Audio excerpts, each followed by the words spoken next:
It is that time where we get to talk about stuff, the official term. It is a Friday, which means one thing. We always get to start Friday off one way and one way in particular. So let's hit it.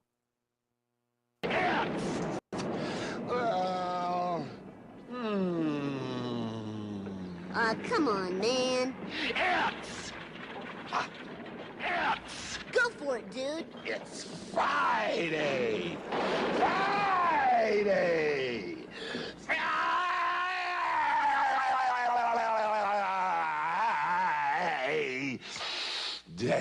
Friday here on SDH AM. John here, you there. Thanks for dropping by as you always do. We got a lot of topics to get into today. We're going to be getting a lot of visits from a lot of folks. So here is something of an official rundown. Our friend Ali Howorth is going to join us here in a couple of minutes. He'll be opening kickoff. We're going to break down the continued Africa football influence in the World Cup. We'll go over what he's seen. We'll go over what he's going to be seeing. Talk about Cabo Verde and Argentina tonight. We'll get into that from Ali's perspective here, bat and lead off in a sec. Then we're going to get a little help doing the review portion of the program. Somebody called a shot yesterday, and he said, I'm coming back in. And I said, okay, fine. 9:30 or 10:30? And he said 9:30. So we're going to get a visit from our buddy Nino Torres. He's going to come back in, considering that he said what he said. And so that'll start the review portion of the program. 10 o'clock, Ramses Sandoval is going to join us. He's been a very busy man. And we'll find out just how busy and what it's been like for him to be calling the Worldly Tournament. We'll catch up with him at 10 o'clock, Pride of Pomona, California. As a Lakewood guy, I have to say he's a Pride of Pomona. And then at 10:30, we'll get you over everything that we might have missed in the first 90 minutes. We got a lot of news to get into. And just to kind of show you the news that we got to get into, literally, here's the rundown that I have, and you see how incredibly put together this thing is. Literally, if there's a story that gets added, it gets added on the sheet. And if there's something that I talked about, I cross it off. There's a lot to talk about. So we ain't wasting no time. And the way that we do things here, opening kickoff brought to us by our friends at Black Pitch Coffee, blackpitchcoffee.com. Starting your day with the most important stories in the game, the right way to start your morning. Black Pitch Coffee, part of the SDH community, showing up at events all over Atlanta. Try their home blend, made with beans from Brazil and Guatemala, heavy body, notes of walnut, semi-sweet chocolate, and a rich world-class finish. Take a breath. Opening kickoff, powered by Black Pitch Coffee and blackpitchcoffee.com, which means that we believe in proper hydration.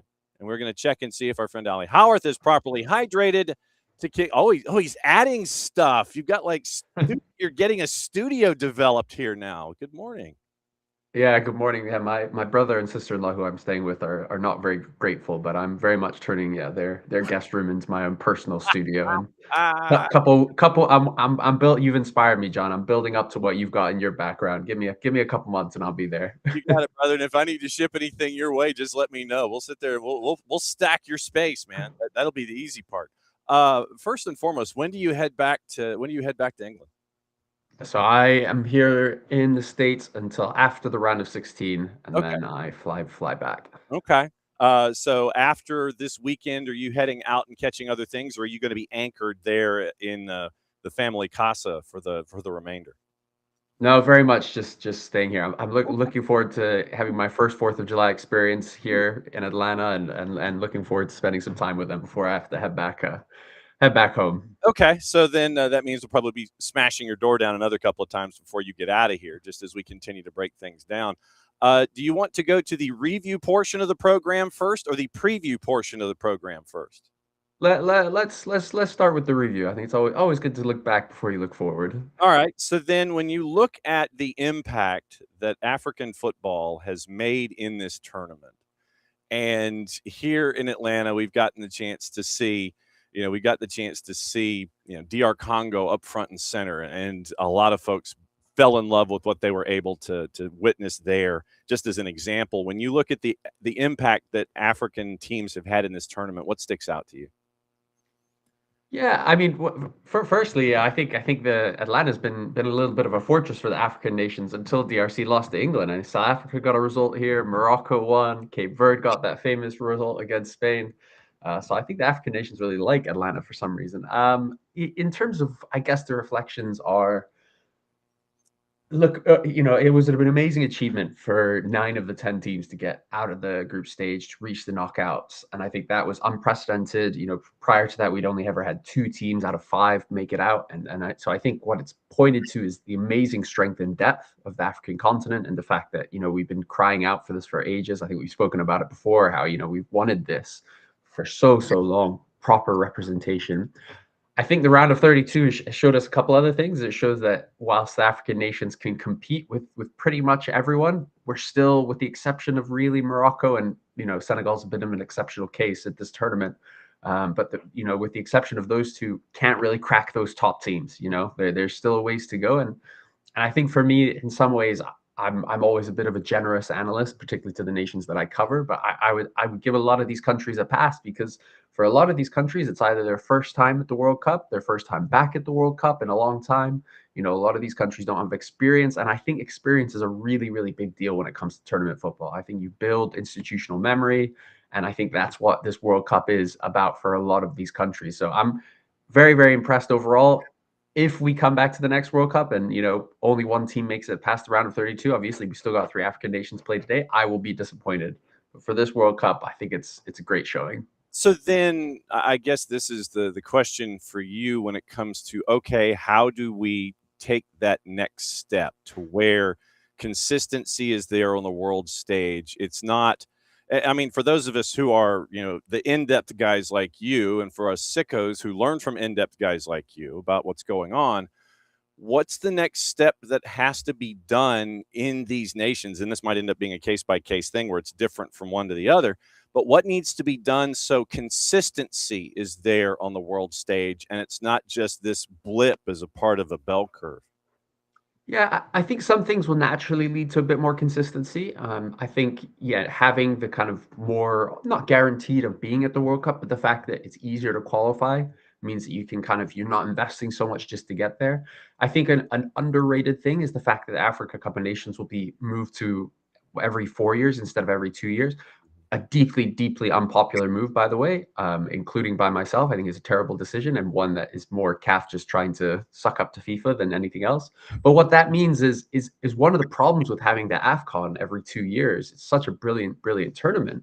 But the problem with it is it means that nations are basing their kind of 4-year cycle. In Europe, you have a 4-year cycle between, the World Cup to World Cup. Yes, you might have Euros in between, but in Africa, you've got 2 AFCONs in there. So if you have a bad AFCON showing, your coach is out the door. There's that pressure. So I think there's some things that will naturally, I think, allow for that kind of rhythm, that continuity. I think for a lot of the federations is about kind of waking up and smelling the coffee. I think if they want to get past it, because I think the one nation that you think have nailed it already is Morocco, and other nations can look at them and say, what has Morocco done? Morocco have invested billions into their football infrastructure. They've invested so much into their kind of infrastructure, their scouting networks, their recruitment, their training facilities, and not just kind of from an elite level, but right through to the grassroots level. And yes, very few of the countries at this World Cup can invest that kind of money. But you're looking at these countries, they're making what, 20-25 million dollars just from being here, just from the prize pool, let alone sponsorships, investment. So South Africa is a good example. They were meant to build an elite technical center off the back of qualifying for the 2010 World Cup, and there was a declaration that they couldn't do it because they didn't have enough money, and they said, look, it's going to cost us 600 million rand, which is, I don't know, about $6 million, which is a lot of money for a federation that doesn't bring that much income in. You've now got that pot right there. You don't have an excuse not to build that technical center now. And so for me, that is where these teams close that gap, is they make themselves into those professional, really serious, really sophisticated kind of programs. And I think the reality is, with the exception of Morocco and Cape Verde, I don't necessarily trust a lot of these federations to get it right. And the issue with Cape Verde is, even if they get it right, they have a natural ceiling, right? This is their ceiling, and it's an amazing ceiling to hit. but that is their ceiling. And obviously, yeah, to your point, there is the as the political science major in this discussion, I'm somewhat. I have a great deal of trepidation sometimes, especially when it comes to internal politics.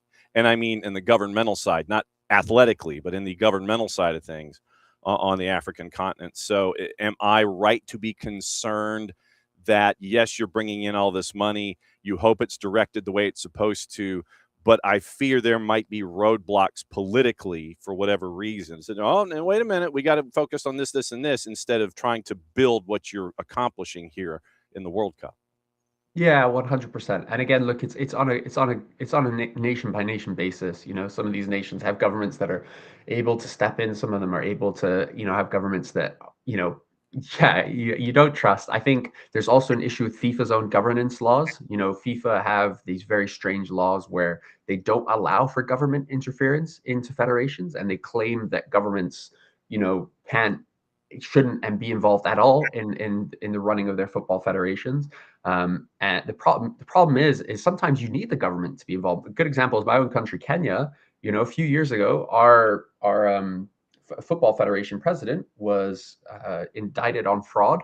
You know, using money that was for the federation for his own benefit. He's arrested. And so what does FIFA do? Do they reward the government for saying, tackling this corruption? No, they say, oh, the government, you've interfered with this, so we're going to ban Kenya for 2 years. So in many ways, it's also, I think, there's an issue of the way in which FIFA kind of go about their own governance infrastructure. And FIFA have shown that they can do it well, right? The FIFA Forward Fund is a very good example where they have this big pot of money that almost any nation in the world can apply for, but it comes with a lot of strings attached. You know, FIFA says if you want to use this money, you have to invest it in technical centers, you have to invest it in women's football, you have to invest in youth football.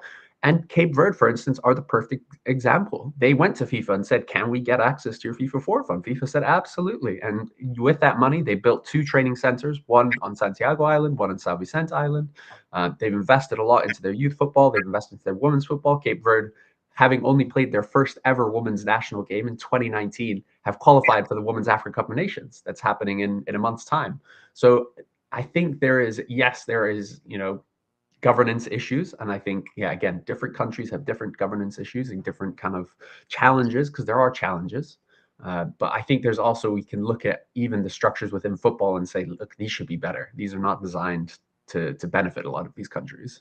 When it comes to the coaches that we've been able to see in this tournament, I naturally gravitate towards Sebastian Desaab and what he has been able to accomplish. And you look at Bubista and what he has been able to accomplish.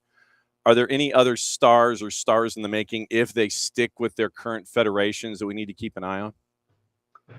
I mean, the big one is Mohamed Wahbi at Morocco. He is a brilliant coach, and in many ways, Sebastian Desabre, you're so right to point him out. He's transformed the Congolese national team single-handedly, and a lot of that is him demanding that they implement certain infrastructure, certain structures around the team. He really professionalized the team. Whereas Wahbi he's a coach. He's not worried about the extra things. He's not worried about off the pitch things. And he is the one, for me, as a coach, has an incredibly high ceiling. He's done brilliantly everywhere he's gone, whether it was in Belgium when he was coaching Anderlecht and their youth teams, whether it's the Moroccan youth teams where he won the World Cup with the under-20s team. He is the one for me that if he sticks around, if he can manage the Moroccan public, because the Moroccan public are a fickle thing and a very passionate and very loud and very big fan base, and something that, while Regragui, his predecessor, didn't do very well, if he can manage that side of things, then the sky is the limit for him. Our friend Ali Howorth, who knows everything about African football that you ever wanted to know, and that's why we ask him, and we have him come on the show practically once a week during this time of year. Hey, dude, we have a question. It's like in class. We raise your hand. Mr. How, one of those kind of things. We're in class. This is African football 101 for us. Hopefully we'll get to 201, 301, and maybe a graduate level course at some point. But right now we're still in the 101 stage. We're at freshman level African football. Busy day for you today.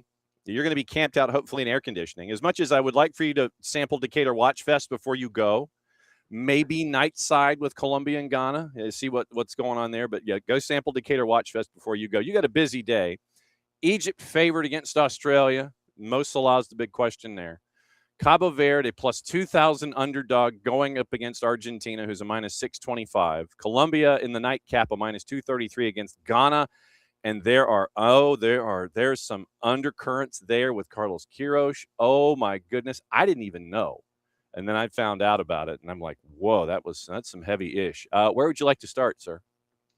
I mean, I think we should start with the first one. Egypt versus Australia. I think for me, this is the game where we've got a lot of hopes. I think Egypt are for me the slight favorites. It's a tight one, and the big worry is like you mentioned, Mohamed Salah. He's not fully fit, Yeah. and that gives me real flashbacks.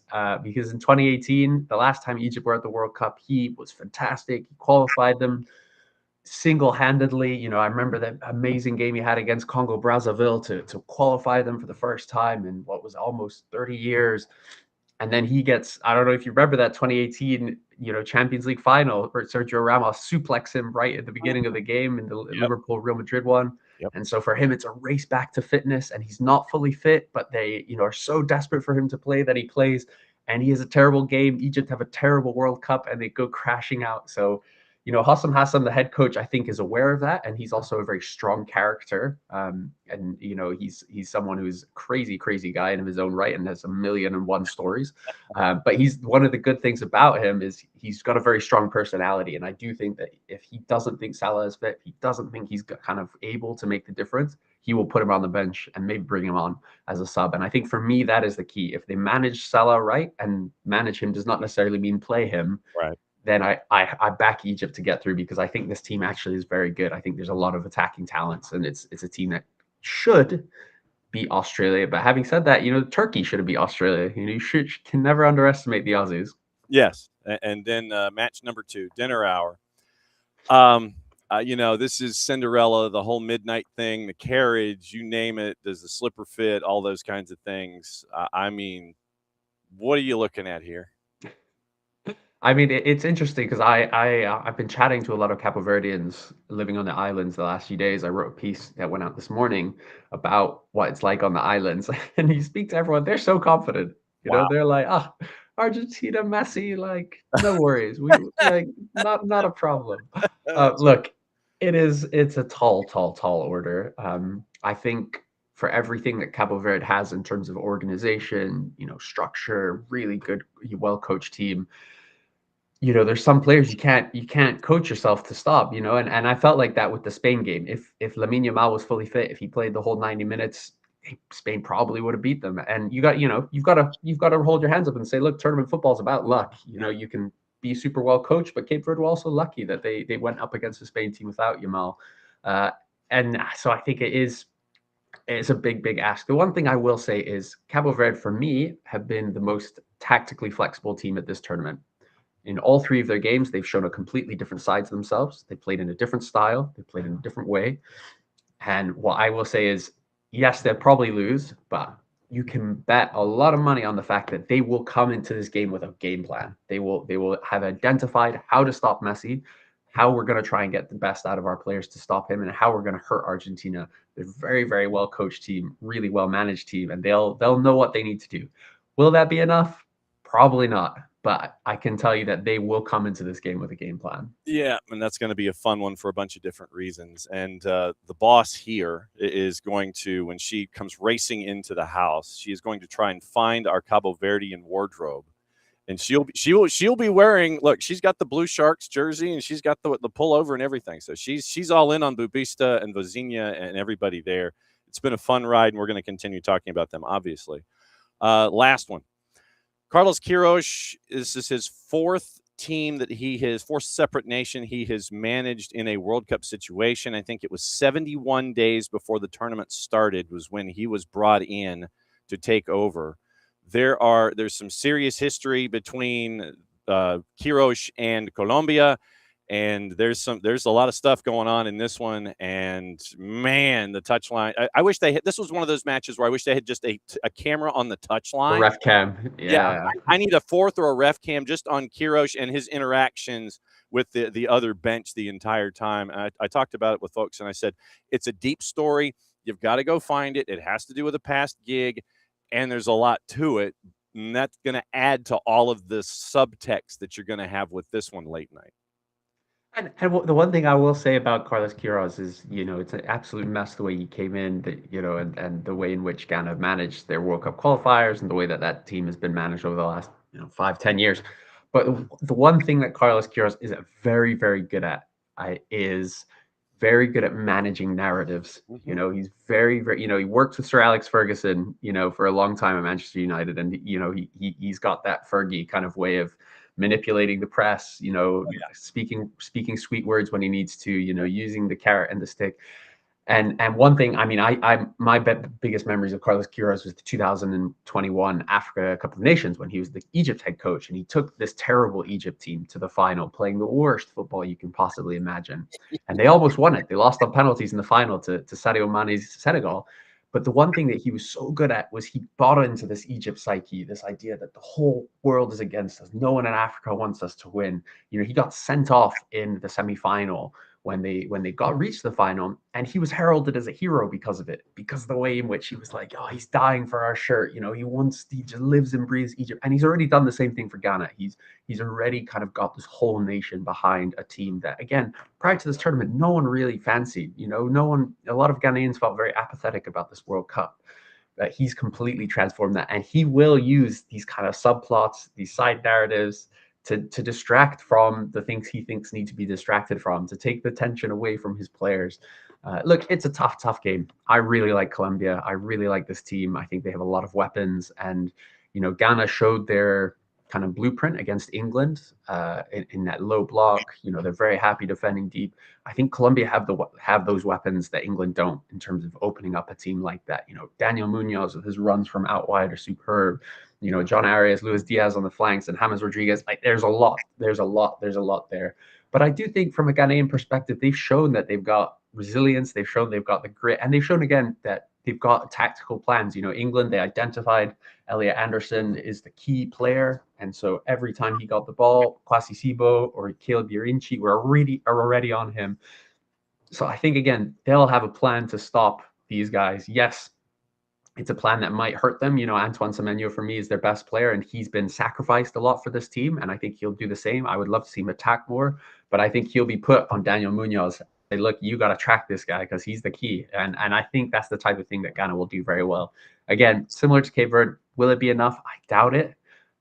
But if it goes, the further along this game goes, the more the pressure builds on Colombia and the more you start to favor Ghana. So for me, those first 15, 20 minutes, if they can set the tone right, I think they've got a very small chance. Yes. So if you would please, sir, cut the promo for everybody and let them know about your Substack, because I believe Jason has now subscribed as well. I follow along. And so mandatory reading and viewing is all of your stuff. Hit the promo for me.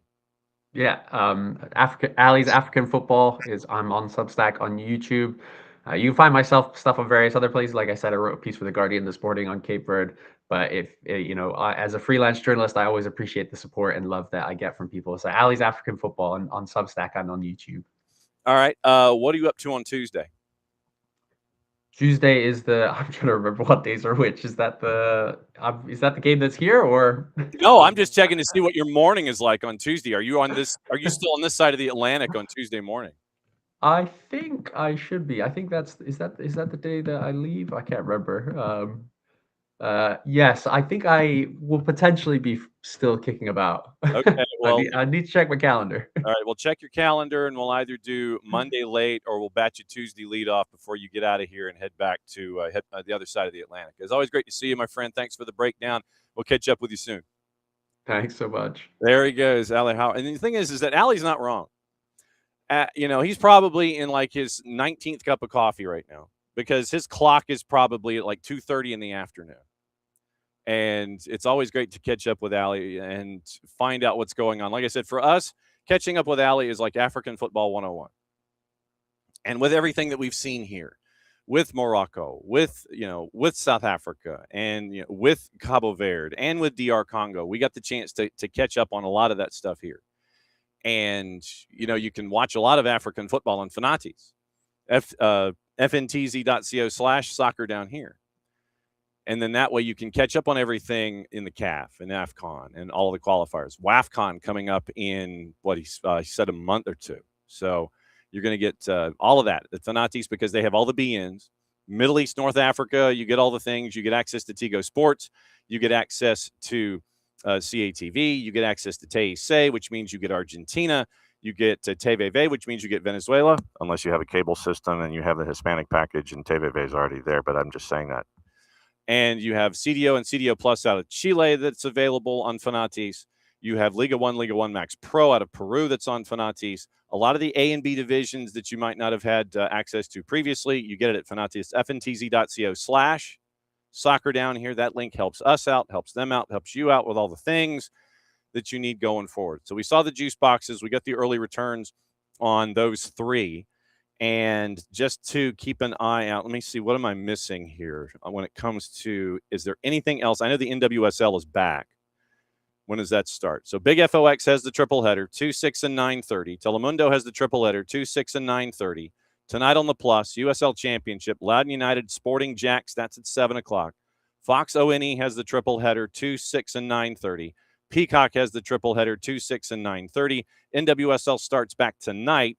NWSL Plus, Denver and Kansas City at 9:30. We've got news out of Kansas City we can get into later. Angel City and Orlando Pride is at 10 o'clock. Victory Plus at 8 has Washington Spirit and Houston Dash. That is, once again, Victory Plus NWSL, and that is tonight. Tomorrow, it is round of 16, 1 o'clock, 5 o'clock, Big FOX. FS2 has a Canadian Premier League doubleheader, 4 o'clock, 7 o'clock, Atletico Ottawa and Cavalry, Vancouver FC and Inter Toronto. Toronto Telemundo has 1 o'clock, 5 o'clock. ESPN Plus has USL Championship, 3, 6, 9 matches starting at 4. Last one kicks off at 10:30. League One has 3 matches. Cosmos Greenville, Fort Wayne Spokane, and Fort Wayne, I believe, is unveiling Ruoff Mortgage Field. So this is the first match that they have in their new barn. Fort Wayne and Spokane, 7:30. Corpus Christi, Chattanooga, 7:30. Fox ONE has World Cup 1 and 5. CPL at 7. Fox Soccer Plus has CPL at 7. Peacock has World Cup 1 and 5. VEEX has your UEFA U19 European Championships at 9 o'clock in the morning. Women's Northern Super League, Montreal, Vancouver's at 2 on the Plus. Ion, your doubleheader in the NWSL, North Carolina, Seattle, San Diego, and Gotham, and that gets you through Saturday. Now, he called a shot. And so, when it happened yesterday, he's like, and he's like banging out in all caps, this means I have to come back on. And I'm like, yeah, I know. And so, of course, since it's a little past 9:30, it's time to bring the man back in. So, go ahead. Actually, tell you what. Here is. I have to tease you here. So hang on just a second. So this is yesterday. This is you calling your shot, courtesy of us. It will have everything that you asked for. You got drama, you got 2 captains, you got leaders, you got great players, you got 2 coaches that are going against each other. You got all the ingredients for the to be the best game because Croatians, they're fighters, man. They are absolute fighters, and you make sure that when you taking down, make sure that they're not getting up, because if they got up, they will beat you.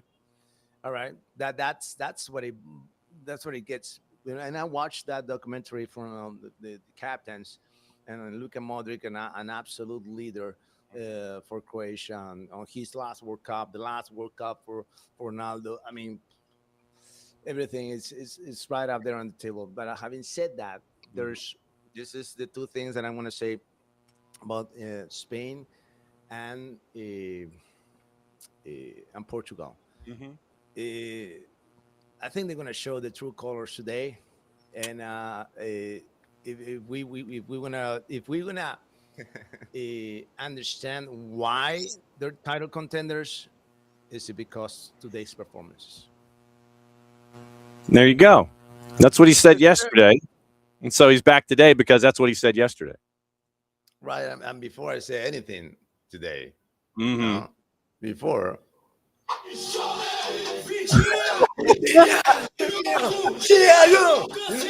Cancelo, Fernandes, all right, there you go. Sing louder than the actual song. I don't want to get dinged on music licensing here. Yeah, brother. Man, that game was Man, ridiculous. it was just. There's the most dramatic game. It was. I don't know if it was the best game, but it was the most dramatic game of the tournament so far. And they did show up, but they both show up. And we're gonna talk about Spain, of course, and Portugal. But when I saw Roberto Martinez making the 4 substitutions at once. 4 substitutions at once. Oh my God! This is if it works, I'll be the king. If it doesn't, I'm gonna just walk back to Spain, back to Portugal. I'm gonna swim back to Portugal. But it worked out. That was a fire wagon Spain, brother, and that was like, man, you're just throwing it all on the table. And it's just you gotta. The thing is, you gotta make those decisions. You gotta take your chances because there's no tomorrow. There's no tomorrow, Rocky. There's no tomorrow. And he understood that. He understood that there was no tomorrow, that he got to sub out Cristiano, even though he just you saw the camera. I was like, you taking me out, bro? You know who I am? I'm is it right? Please check the pallets. The electronic pallets is number 7. Oh, my. Oh. Okay. Well, I want to play cool. I want to high five everyone. But I'm so mad about this, about leaving. But the thing is, it was the possibility of going to overtime. It was like right there. It was a true menace for Portugal. He cannot rely on Cristiano playing 120 minutes. Yeah. No way. No freaking way. And then he got what's his name? Gonzalo Ramos. My buddy, I don't know if you know Zach Lowy. You probably heard of him. A Portuguese American journalist, and he posted this about Gonzalo, that he is probably the most clutch striker in Portugal. He is the most clutch. There's nobody else. If you go on the records, clutch goals for Benfica, clutch goals for PSG, clutch goals for Portugal, and he showed up. He stepped up last night, and it was just phenomenal. But against the renaissance of Luka Modric, who disappeared, he was a ghost in the first 45 minutes. He was nowhere to be seen. And then Luka took over the wheels for Croatia, and they were close. They were close to eliminate Portugal, but the thing is, this is what you call the lack of the champions, right? Championship luck was present yesterday at BMO Field. It was present, and sending a message. This is the history that we're writing now, but I know the end of this history. I know the final chapter. And I know who will be lifting the trophy. Oh, my God, Nino, did you say that? Oh, my God, did I just say that? I did. Yeah, I did. You did. Cheers for coffee, man. There was chaos. This was a great description of what happened in the second 45. Literally, this was the breakdown. And it comes from Nancy Froston at The Athletic. So this is basically the final 45 minutes, and I'm taking the final 27 and then adding all the chaos. Perisic scores to put Croatia ahead. Ronaldo scored, but he was offside. And I mean just offside. Then he scores a penalty to level the score, and it was a penalty. It was. Then he subbed off for Ruben Neves. Ramos gets the header to give Portugal the lead. And the negative vert of those two defenders that were bracketing Gonzalo Ramos, literally, they just stood there.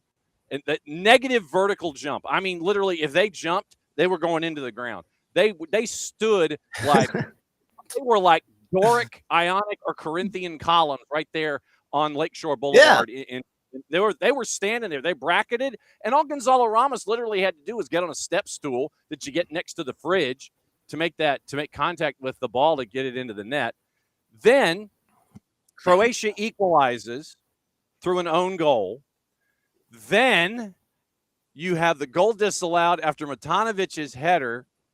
And literally, and we have our friend at Kennesaw State University who has the screen cap of where it registered on the chip, the contact. Right there. And it meant that Pasalic was offside in the buildup. So literally, and I mean, if it was a haircut like mine, you probably wouldn't have had it happen. But Matanovic makes contact with it. And it was 5 minutes of chaos added to the 10, and it ended up being like 17 minutes of 90. So you get all of that, and Spain now gets Portugal in the next round. Gee, that won't be rivalry or nothing. And now I'm gonna throw this. I want to throw this out there to the cyber world. So all the chats in the in North American market, I'm gonna go crazy about this. Probably already been crazy about it, but in South America, we're going crazy because of what? What if this happened to our Argentina game? Oh, Penalty and the offside call disallowed for Argentina. Could you imagine this, Johnny? Could you imagine the world would be on fire? Oh, No, this is corruption. This is all for Messi. They gave it to Messi. They like. oh well, no. Well, there's some folks who are sitting there that after that happened, they're like, "Oh man, they gave this to Cristiano Ronaldo." There were folks. Trust me. Right. That's just minimal, Johnny. Minimal. If it would have been Messi, oh no, another freebie for Messi. Oh, they want a penalty. Okay, get a penalty for you, Infantino. Yeah, this is Gianni. Get a penalty for Messi. You know, that's the narrative. That's how we were crazy. And I got all these chats that are going ballistic here, and I just put that up. There was an Argentina kid that was an ace that posted that. What if it happened to Argentina? It would have been just. The world will be on fire now. On fire. No, but because it's Cristiano, it's all good, right? It's all good. And I'm not saying that and this is me, all right? Because I'm celebrating. I'm so happy for Cristiano. Portugal. I want Portugal to win this championship. I want Cristiano to get his last dance, the trophy. Okay, because I believe I always saying this year that there are the two kings. There are two kings, different thrones. But there are the two kings of football, okay? And I'm not criticizing. I'm not mad. I'm not angry because Cristiano got a penalty because I like Messi better. No. I am the one. I'm probably in the 5% of the soccer fans out there that is happy for both. I'm happy for both. When Messi goes well, I'm happy for him. When Cristiano goes, and potentially, we have the greatest opportunity in the history of the sport to have the two kings facing each other in the final. Right? You see that? Am I crazy? I think they're one side of the bracket and they were going on the other side. Yeah. Because it's going this way, it will beat France. Yeah. They will be. Yeah. We again. In 2022, it was the bracket. It was Portugal on one side of the bracket, and Argentina was on the other side of the bracket. So actually, it's I don't know if it's designed to be like that, but hoping to be like that. Yeah, because you can't sit there and say Portugal's going to surrender a point here and do this and all that stuff. But if they projected it out, a possibility. Yeah, they got the one king on that side, one the other king on the other side. Okay, that's what it is, and it will probably happen, John. It will be it will be just the greatest final ever, brother. They got to get past France if that's going to happen in the upper part of the bracket. I know, but trust me. All right, once we want to see now the clash between these two giants that are going to face each other in the next round, which is Portugal and Spain. And I was going live on TikTok last night, and this Spaniard, it was a Spaniard kid, would tell me Spain doesn't have the X factor to win this. Did you need the X factor? And that X factor is not present on the Spain squad right now. And I don't think they have it. And there's nothing that you can do about it, because you can be a fantastic player, but it's that age, that extra element that is not in the air, that gets you into the final stage of a competition like this. And we know that in this World Cup, you only have, we're 7 now. Now it's 8 games. There's 8 games where everything has to be lined up between those 8 games. I don't care if you were undefeated for 500 games before, or you won 500 games after this month. Everything has to be lined up on these 8 games. And this is what's happening right now with Portugal. It's happening with Portugal. So yeah, I know you don't want this. I know you don't want this, Johnny, but Nino Damos will be right on July 19. Well, like I said, brother, Portugal's got to get through France before they do anything. That's that part of the bracket. So you get to that point. I mean, so here's how it breaks down, and we'll go over this obviously again in hour number 2. But here's your breakdown of what it looks like. Upper half, Paraguay and France. Paraguay and France, Canada, Morocco, Portugal, Spain, U.S. and Belgium. So that's that is the upper half of that bracket. Right. And then at the bottom, you have Brazil and Argentina. Brazil, Norway, Mexico, England. Oh, the Azteca. That's going to be huge. Sunday night. You've got Argentina, Cabo Verde, Australia, Egypt taking on the Switzerland, Colombia, Ghana, and then that feeds through from the bottom half. So that's what you're staring at with those. But I'm looking at France and them powering through, and then you got Portugal and Spain, the U.S. and Belgium. Winners of those will play on the 10th of July in Los Angeles. And so that's where we are here with them. And so Nino Damas is calling his shot. You're banking on Portugal, huh? You're calling. I am, and because they're getting stronger by the round. They're getting stronger by the round. First round of the competition, you're like, okay, they got a great game. They couldn't beat was it Colombia? No, was it Colombia? Yeah, they couldn't beat Colombia. And then this game, and then it comes the challenges for Portugal are going higher and stronger and harder, and that's what makes them the absolute true candidate. Because if they beat Spain, which I think they will. Whoa! All right, Cristiano and company will be like, all right, Mbappe, bring it on, brother, bring it on, because we know about you. All right, I got three of my buddies here, Vitinha Yone, 4 actually. Vitinha Yone is Nuno Mendes and Gonzalito Ramos, that they know a thing or two about French. Yeah, we'll be ready for you. We'll be ready for you. And there's another element that hasn't showed up yet, and that's Bruno Fernandes. Bruno Fernandes hasn't had yet a massive game. And this is the guy. Because he's had to defer to this year, July 3rd here on SDH. Bruno Fernandes will have a massive game against Spain. He will be the key for Portugal to win that game over Spain. I'm saying it today. Okay. Not the day after the game they beat Spain. No, I'm saying it today. Mark my words. Okay. All right. Words have been marked. So your weekend is playing pickup, watching games, and baking your ass off, yeah? Yes, sir. Yes, sir, man. It's been crazy. I'm so happy. And we're adding more restaurants to the line of clients here, and yeah, buddy, it's working out. It's working out. So we'll see. We'll see on Sunday, man. Ready for Sunday? My God, I think I want to make some tacos on Sunday. I don't know what I'm gonna do, or fish and chips. I don't know. Probably I don't know. Probably I'll make one of the two, both of them. I'm gonna be fish and chips. I'm gonna do fish tacos. All right, fish tacos. There you go. We combine the whole thing. There you go. That'll be massive. Yes. Hurricane. Yeah. In at the Azteca. Harry we trust. Yeah. Harry we trust. Sure. You and everybody else that's Three Lions, man. That's a tall order going to Mexico. It's going to be a fun weekend. Love you very much, my brother. We will see you next week, and I know you're going to dive in when Nino Damas comes correct. I know you're going to want to crash.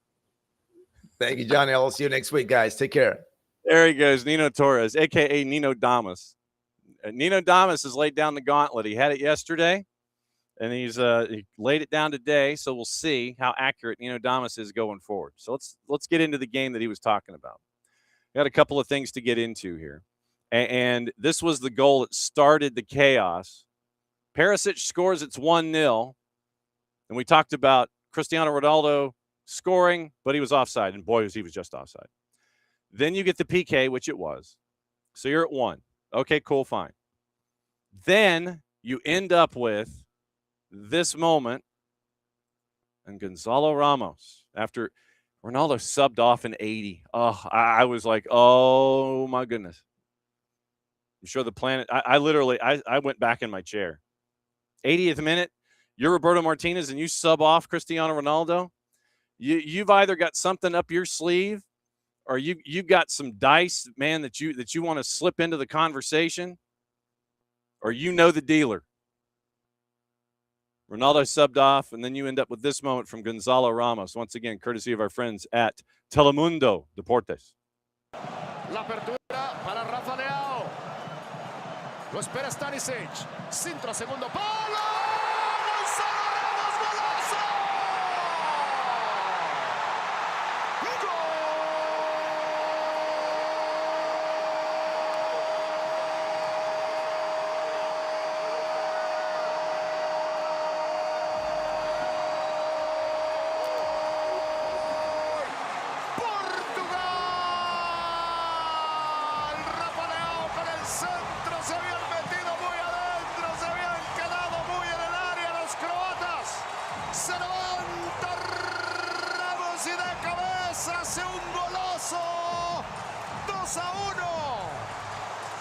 Qué momento para meter ese centro de Leao. Se había dolido muchísimo la jugada anterior, pero aquí está como cachetea la pelota y a la cita el super sub, el cambio que tenía, el as bajo la manga. Gonzalo Ramos del PSG está dejando con un pie en la siguiente ronda a su equipo. Yeah, it's El super sub. You ain't kidding. So Gonzalo Ramos gets that goal. And I would recommend going to catch the highlights off, unless you can watch the match in its entirety. Go back to the 63rd minute, watch the rest of it. I had it on Telemundo, and that kind of sets up our next guest coming up here in about less than 10. It's Ramses Sandoval. Very, very busy man, and we're going to catch up with him and get his World Cup thoughts and anything else that's on his mind. But all of that happens, and then you have the chaos at the end, literally. And I have the screen cap. Our friend Chad Gabert from Kennesaw State gave me his screen cap of it. And let me see if I can find it here. Yeah, here's the screen cap that Chad sent me from the broadcast. And there it is. There's the contact with the dome and the blip as it registers from the chip. The blip from the chip and the brush of the hair.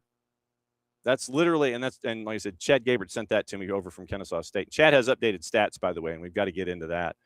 We'll get into that before we disappear for another week. But there it is. The contact, the point of contact, and then the blip on the chip. And so that was where contact was made, and the chip registers the contact, and that's where it was. So you had that. Then you had all of the chaos. And if you can't go back and watch the full match, Telemundo has Telemundo Deportes on Twitter has a great breakdown of the whole thing. And they take events at a time. And they have the 3-minute discussion. They have 3 minutes of the discussion, because I think it was more like 5. 3 minutes of the discussion that went down involving the VAR segment of the program. Because you can't call it a VAR review, because then that would be video assistant review. It's like RBIs. It runs batted in. It's RBI. So VAR, they've got 3 of the 5 minutes on there, and it's worth your time, unless you can go back and watch the last 40 minutes of the match. And I'm including the time that was added on. After the match, Roberto Martinez was asked about it from a Croat reporter. Here's the tail end of the question and the breakdown, which is as great a breakdown as anybody can give as to what was seen. After that, obviously I'm devastated right now. First of all, I've got an incredible admiration for Croatia. It's a country that I visited a lot and admire the sportive nature that the Croatian people have. But I need to tell them that the message is very clear. The balls now, they got a chip, and it's very clear that's why the VAR intervened. There are two touches. There's the touch of Matanovic and the touch of Renato Vega.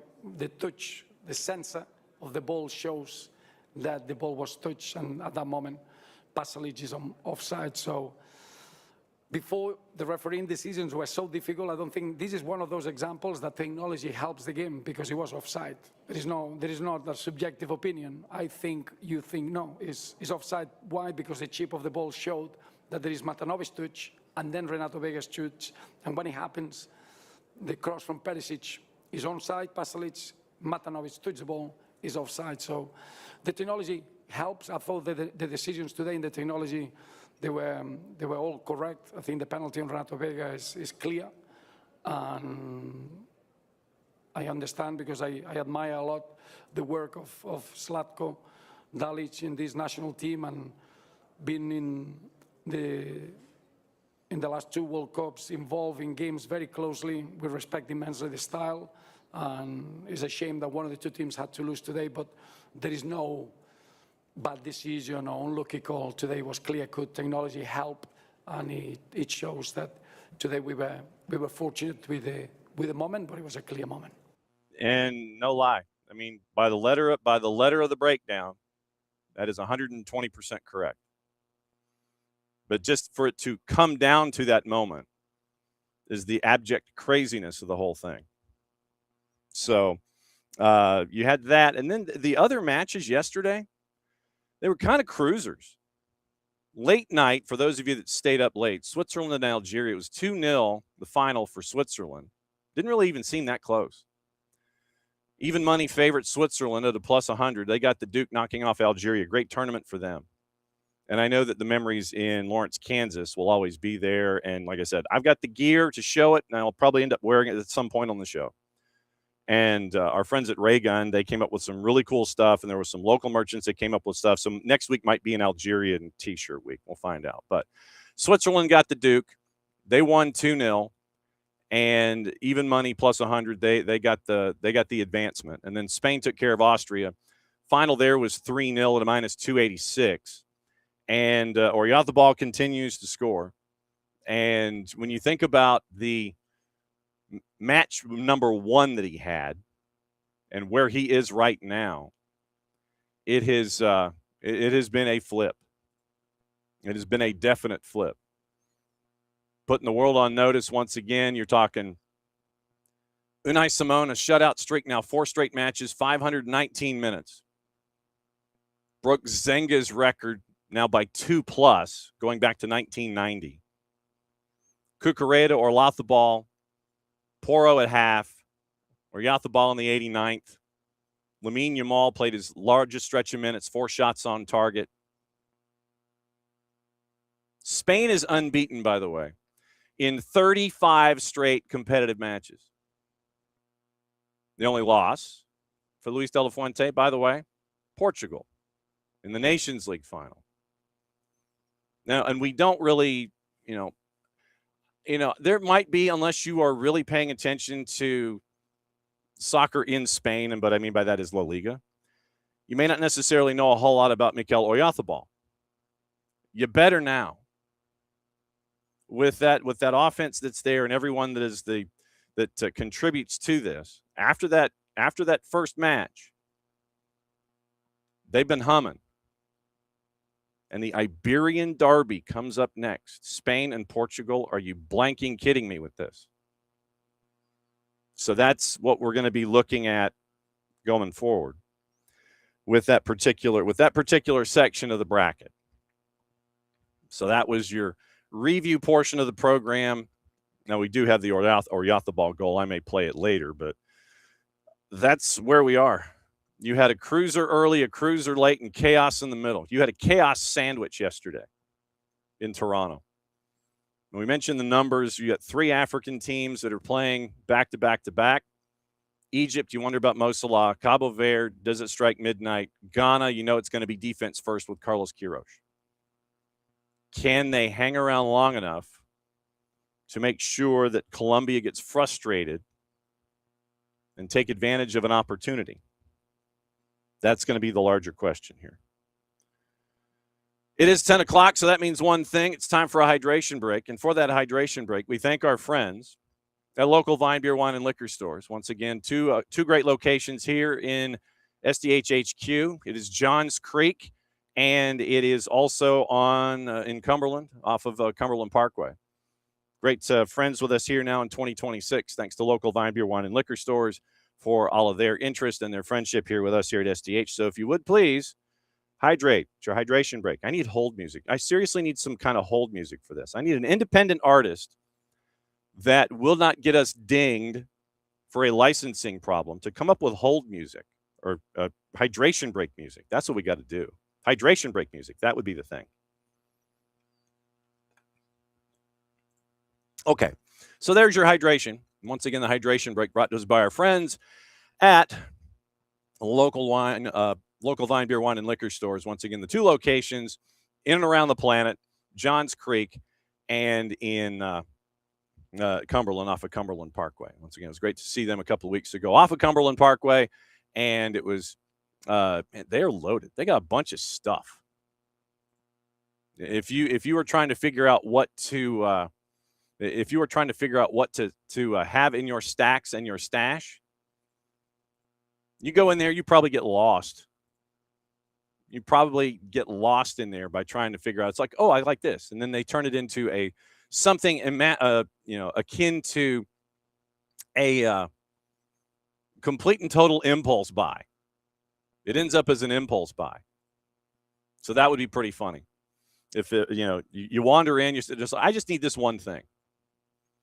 You know what you can also do for a hydration break? You can go and catch up with our friends at Nofo Bruco and pick up the Soccer Down Here lager. You can kind of see the cans just over my shoulder here a little bit, obstructed by a family photo of me and the boss.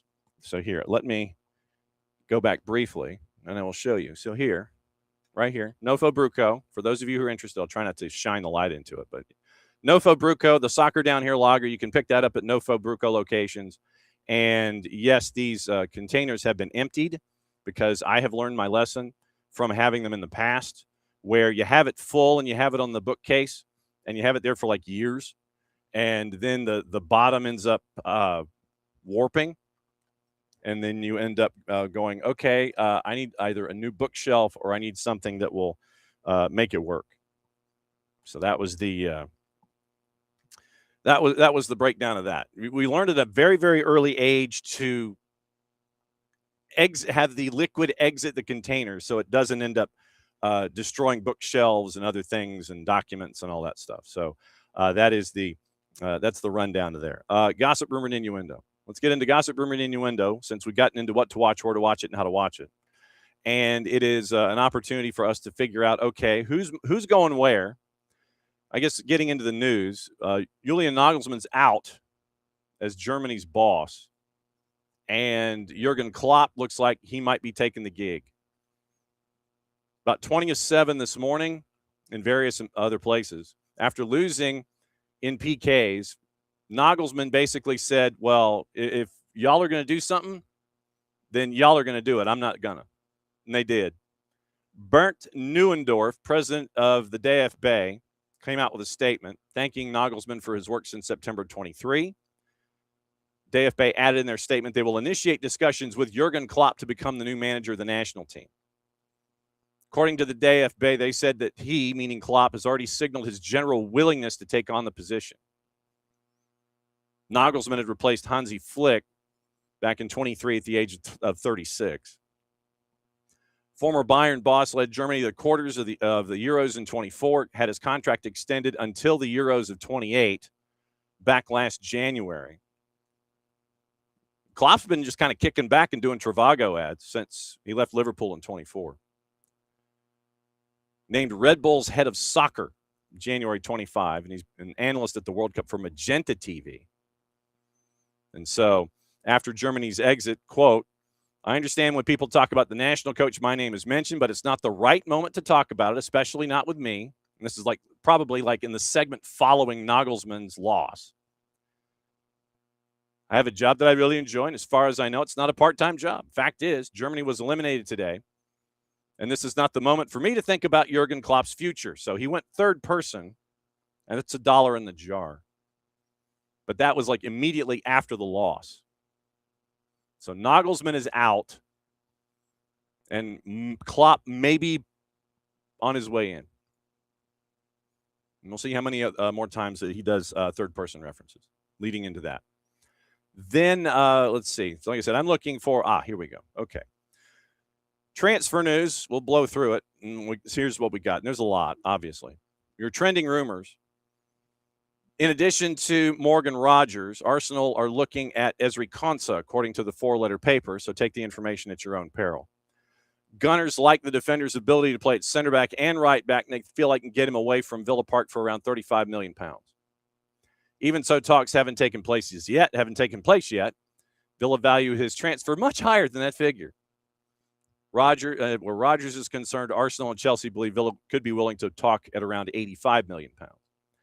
Team talk suggesting Manchester United showing a strong interest in Ismaila Sarr. Sarr impressed for Senegal at the World Cup. He was on page 2 of the leaderboard when it came to goals scored. Could be available for around £35 million. Rashford would have to go for United to sign a winger.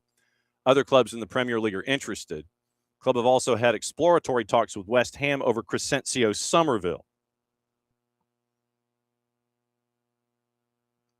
According to, once again, the four-letter paper. So keep an eye on the four-letter paper.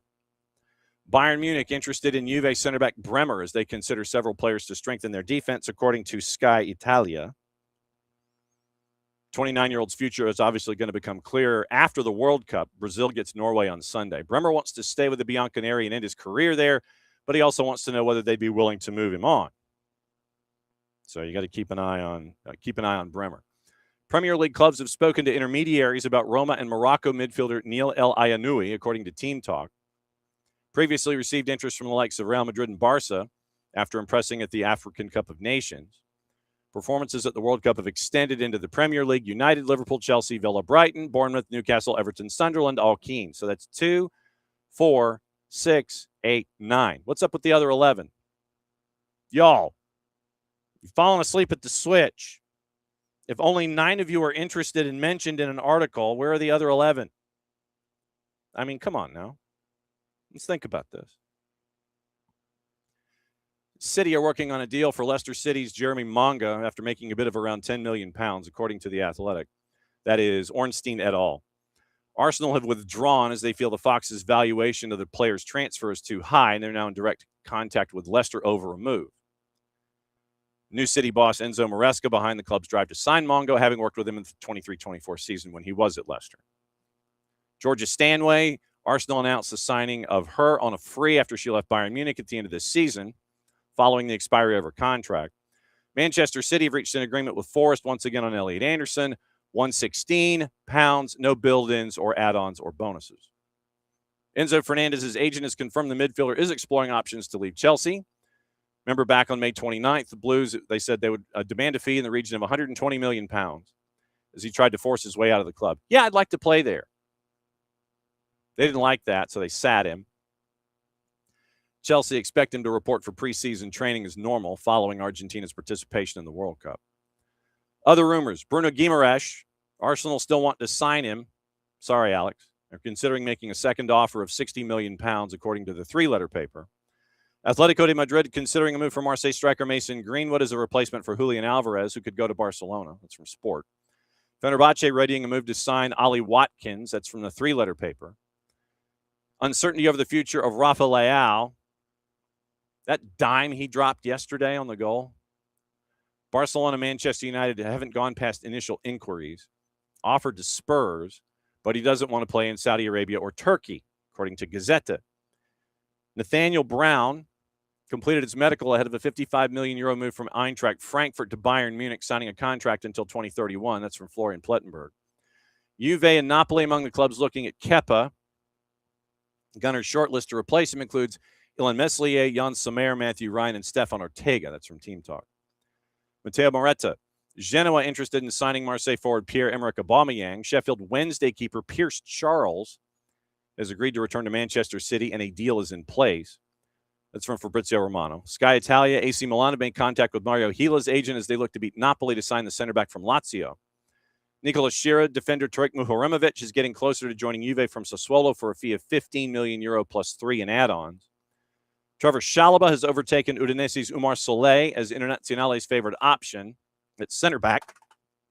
Reaching an agreement could be difficult after the Blues demanded Como increase their €25 million offer by $10 million. Once again, that's from Gazzetta. Gianluca Mancini wants clarity from Roma about his future with the center back entering the last year of his deal. Internazionale showing interest. That's from Corriere dello Sport. Nicolas Shira, Internazionale have reached an agreement in principle with right back Anand Kalaili, now ready to submit a first official to Royal Union Saint-Gilloise to sign him.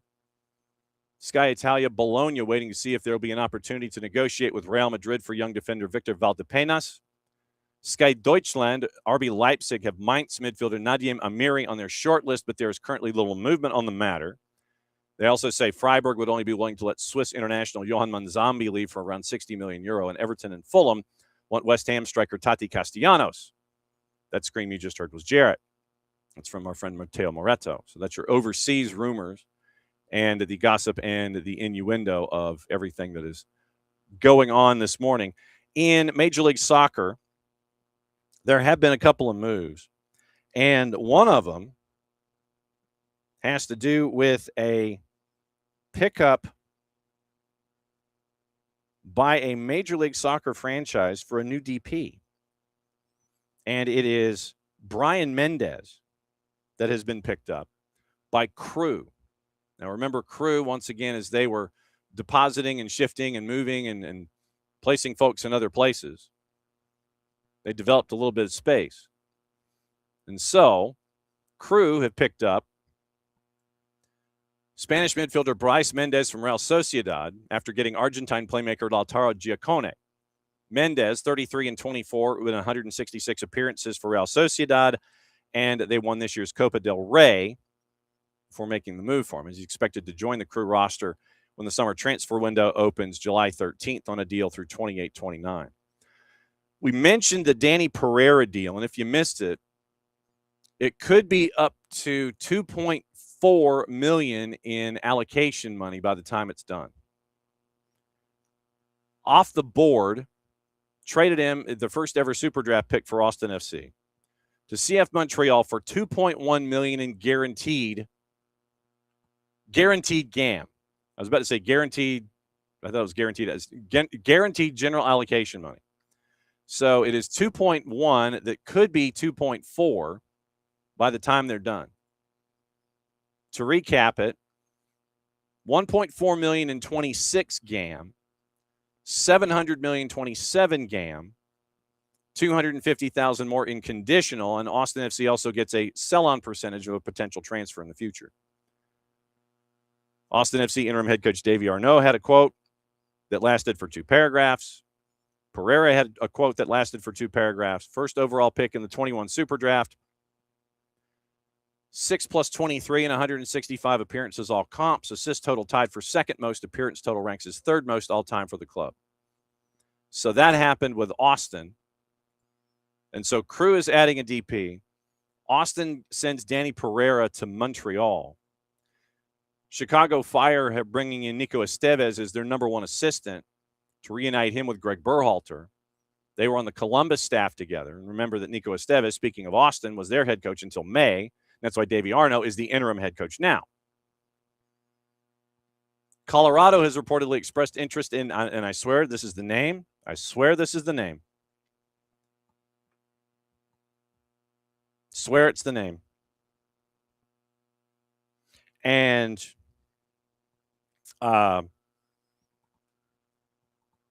Gift Links. Swear to God, that's the name. Gift Links.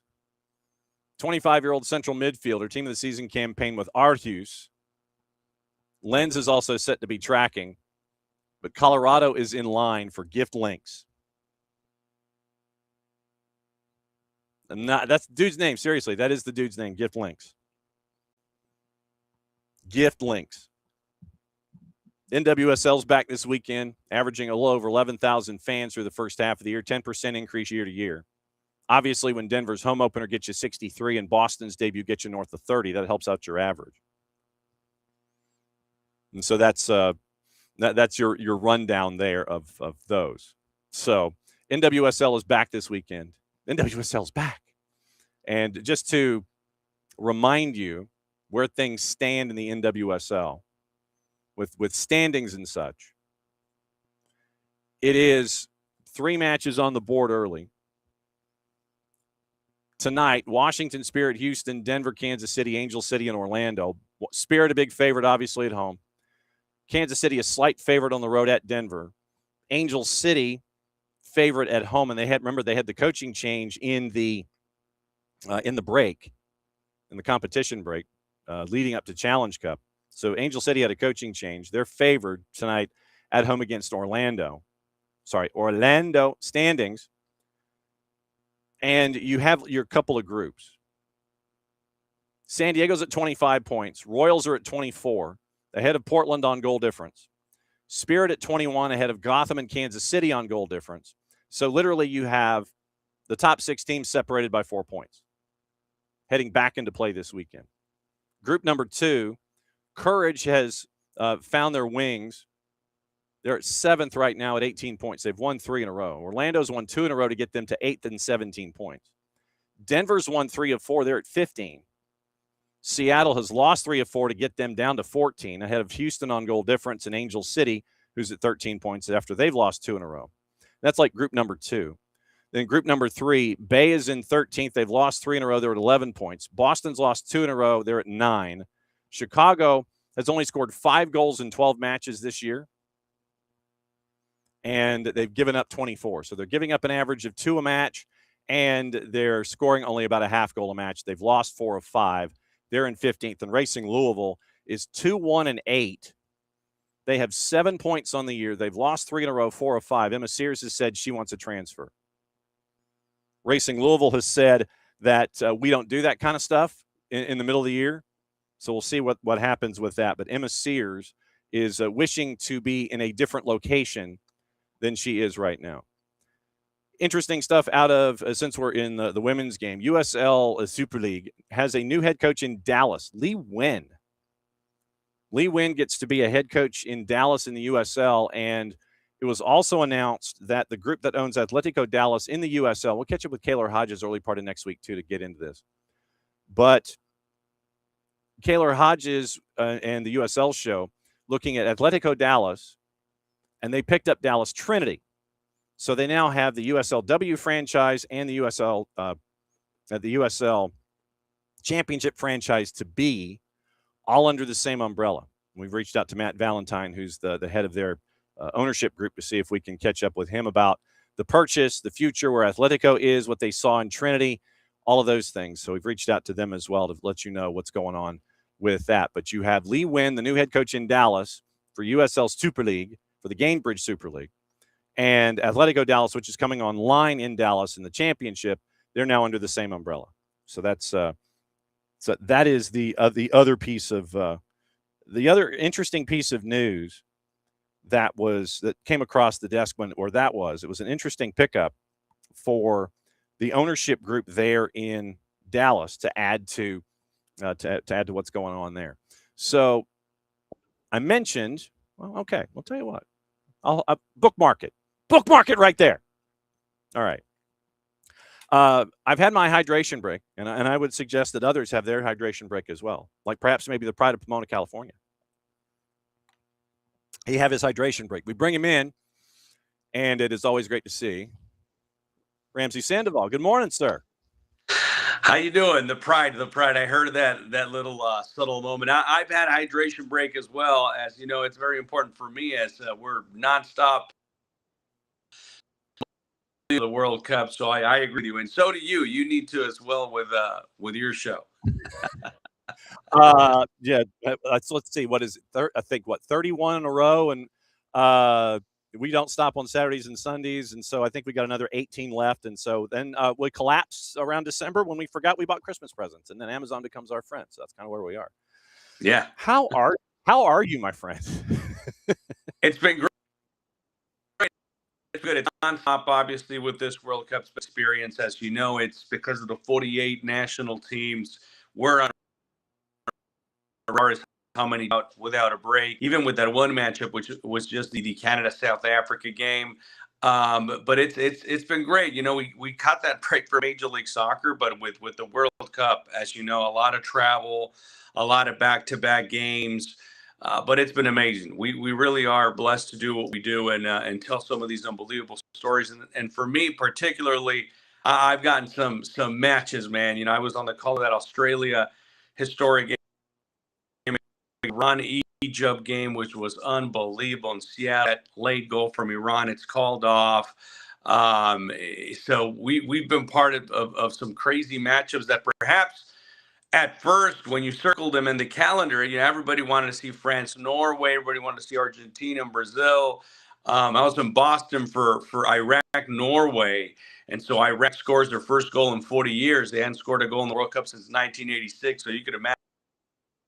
It's been kind of storylines that even I did not expect would blow up, if you will. But they've had. So thanks to that, I got a ton of fans in Iraq now, and Iran, and Australia, and South Africa.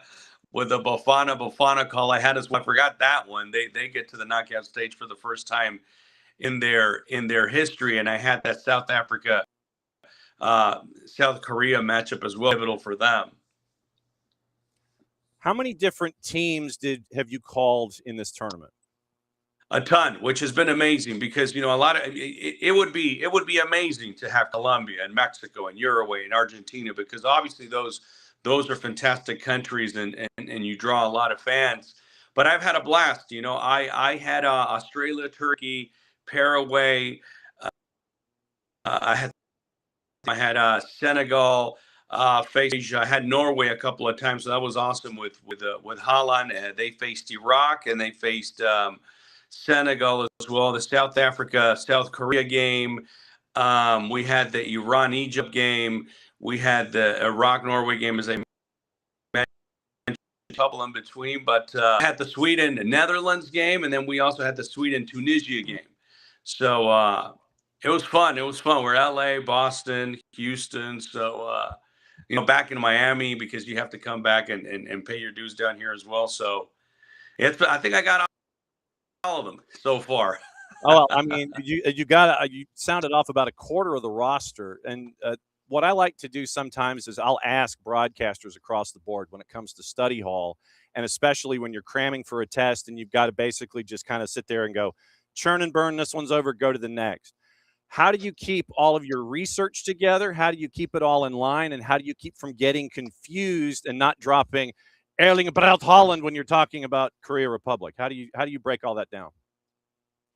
And for me, getting ready for this World Cup, and I've always had sort of a system and a process, and it doesn't matter what game I'm calling. I like to strong to the process, if you will, for lack of a better way of explaining it, because you just the fan and the experience on the other side of the television or service or whatnot, or speakers, they deserve that. So I have the same system, to be honest with you, with Major League Soccer as far as how I prepare a game. I like to get a jump start on the starting 11s. I don't like to wait, you know, until that 1 hour window, even though with the World Cup, because of the tournament, you sometimes get that lineup maybe 70 minutes if you're lucky before actual kick. And of course, with Telemundo doing a great job in their research team, they try to get us that email as fast as they can. I mean, as soon as it breaks, drops before apps probably have the starting 11 confirms for the national team. Again, this speaking specifically about the World Cup, and good feeling as well when you can knock out at least 9 of some of the games because of the changes that the coaches made. I wasn't that lucky, but there's some where I nailed all 11. Of course, when we had, for example, Sweden, Tunisia, and then I got Sweden again in Houston against the Netherlands, it's a great feeling.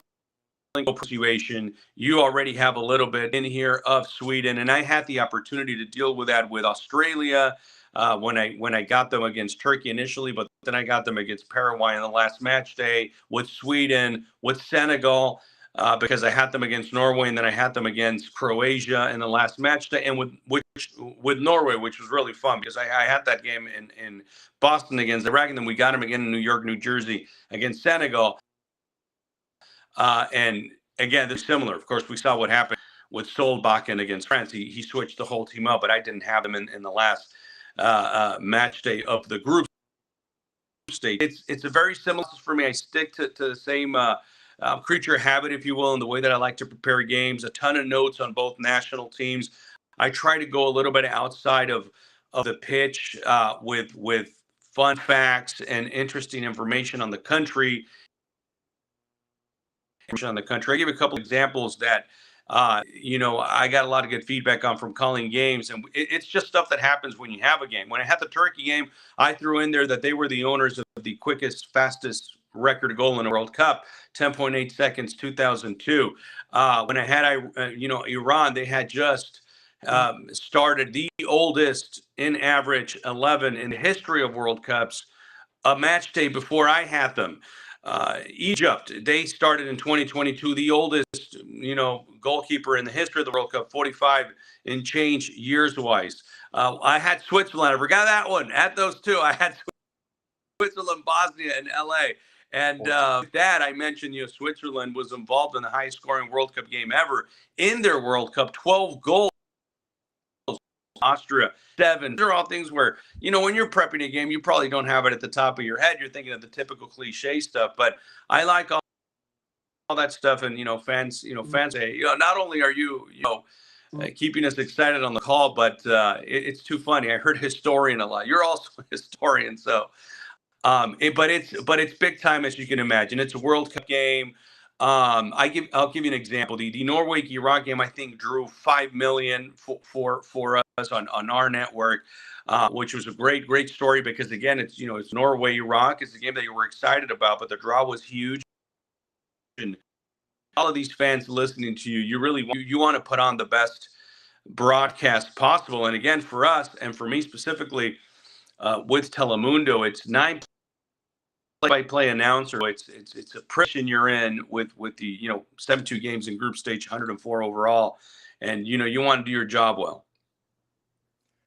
Ramses Sandoval, styling and profiling, looking only as he can look here on a Freestyle Friday, where we're just we're catching up with him, and we're doing the mind meld when it comes to the broadcast brain, trying to help out the youngins as they work their way forward.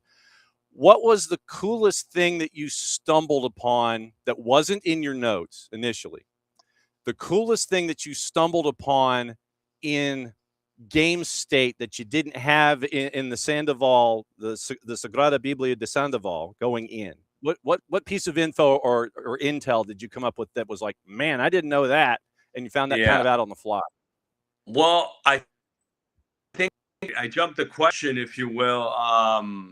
It would have been great for me to throw you these nuggets that I just threw at you, but it would be that type of stuff, that type of information where I get excited about it too, because you start thinking like, oh man, that's how curious is that? How bizarre is that? It's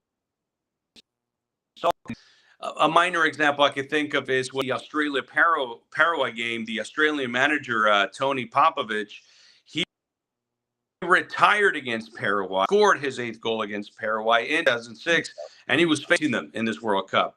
And before, I jumped into that nugget where I'm like, oh man, and he's managing against them tonight. He had actually gone on press conference after and said that he thought it was going to be a very special game for him because he had scored his last game and he had for Australia in 2006 against Paraguay. The Iran-Egypt game was huge for me because I invite you and anybody that wants to check out the Instagram profile. It's just been unbelievable. With Egypt, it was not funny, but it was interesting because my name is Ramses, so the community was going nuts. Where are you from, Ramses? Are you Egyptian? I mean, Ramses calling Egypt, and of course I went on to explain that I wasn't, but they thought it was the community thought it was the coolest thing. The Iran community was also just so excited that match, and really style. The way I call games. It's really a high rhythm, high passion, high energy style. And it doesn't matter if it's TA, Mexican American, you know, one of ours, uno de los nuestros, which is sold a lot in our network, which is fine and it's true, Colombia, Ecuador, Uruguay, you name it, right? Or it's Iraq, Egypt, Iran, or Australia, or South Africa, which I got a ton of love for as well. And with Iran and Egypt, though, going back, they had never made next stage of the group stage. So that game in Seattle was absolutely nuts, dramatic. You know, I got to tell you right now, I'm putting that call my most special calls because of what it meant and because of the finish.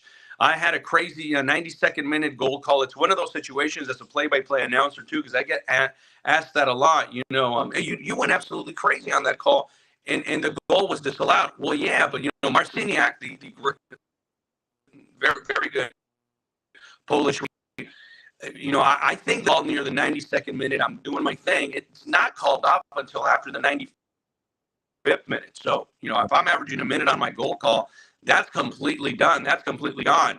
As an example, yesterday in Croatia's goal against Portugal, one of them, or even Cristiano Ronaldo's goal, you see that's called quickly. So the play-by-play could very, very quickly go into, oh, wait a minute, that won't go. It's not going to go. But this one, man, we got the call 3-4 minutes later. So I was just, and I had no idea either. We had a team as well of expert referees, and I was with Argentine former referee Martin Vasquez, and even he was, you know, we're you know, same booth, we're calling the game, and not until he sees a replay, or rather until, you know, camera goes into Marciniak and you see the Egyptian Hussam Hassan, the manager as well. He's sort of like going into the tablet, iPad, and looking at things. Then you start, but by then, you know, my commentator's on his analysis of the goal. So that was pretty special, and running into that, you know, having the ability that you knew that one of those countries, if not both, was going to make the next round for the first time ever, was going to be massive.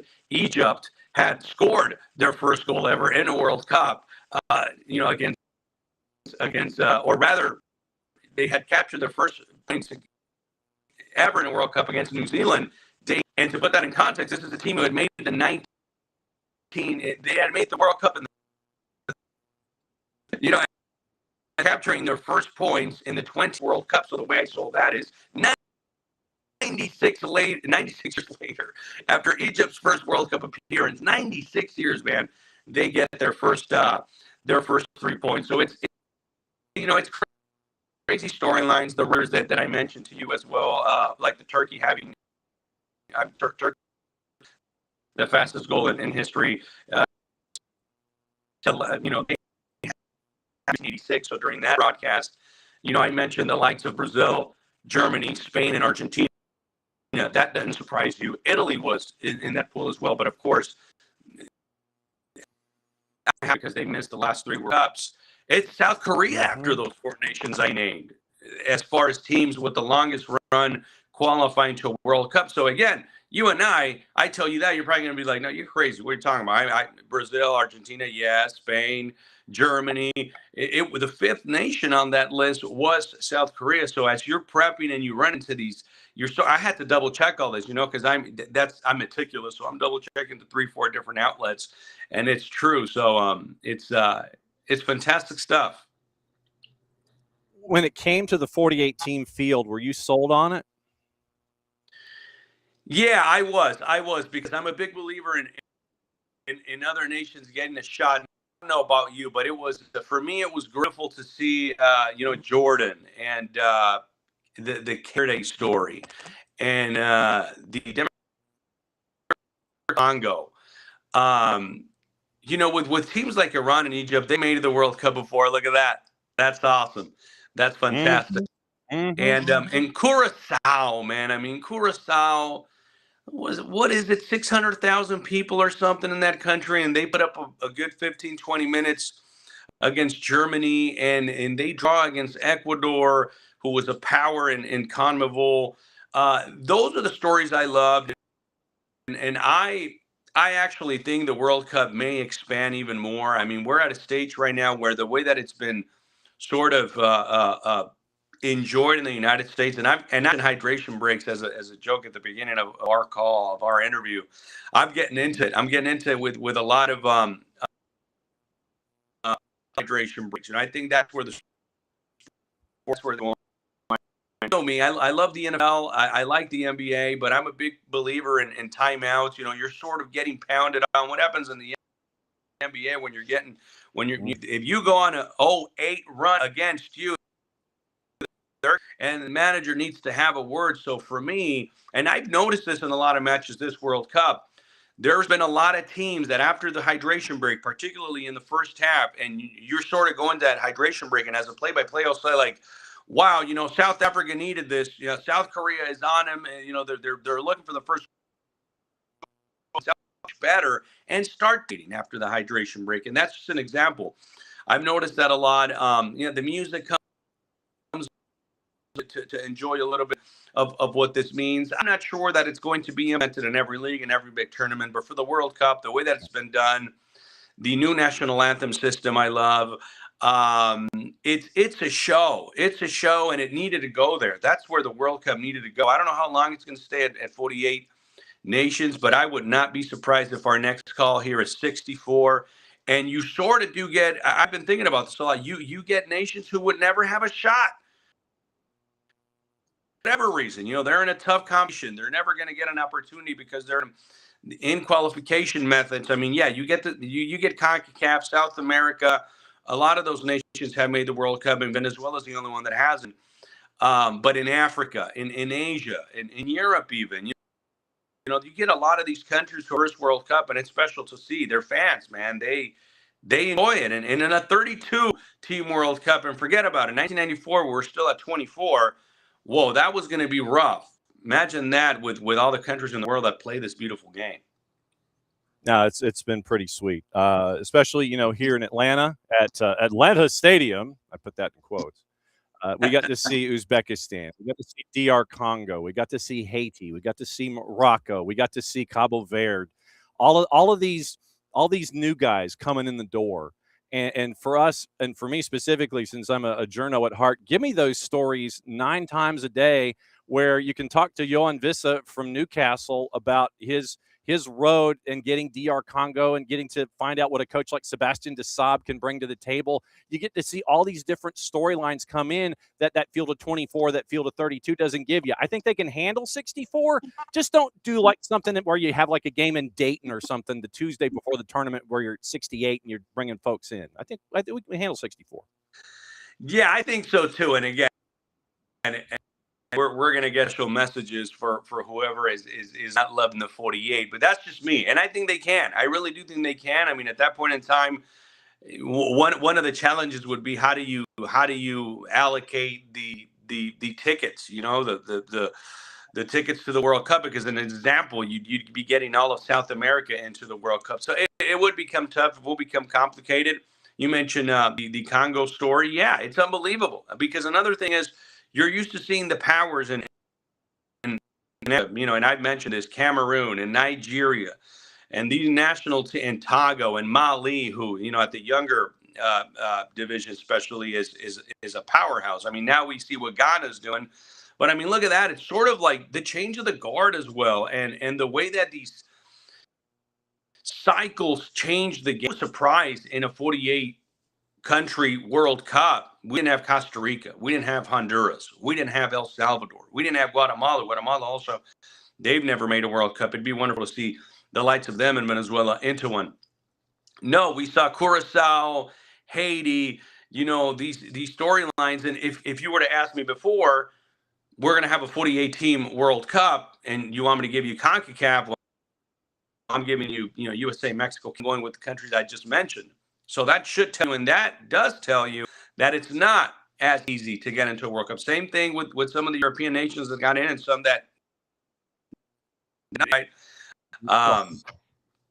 So you look at all that, and you start looking at some of the teams that were still left out in all confederations. Mm-hmm. And next. What's next for you? Do you get to catch your breath? Yeah, we're catching our breath for the moment. We're in Miami. We have a couple of shows, constantly doing shows, recaps, and whatnot. Again, the coverage for Telemundo has been unbelievable, and they are really on a run close to 24/7. But you're just there, and if there's not a game, you could go into the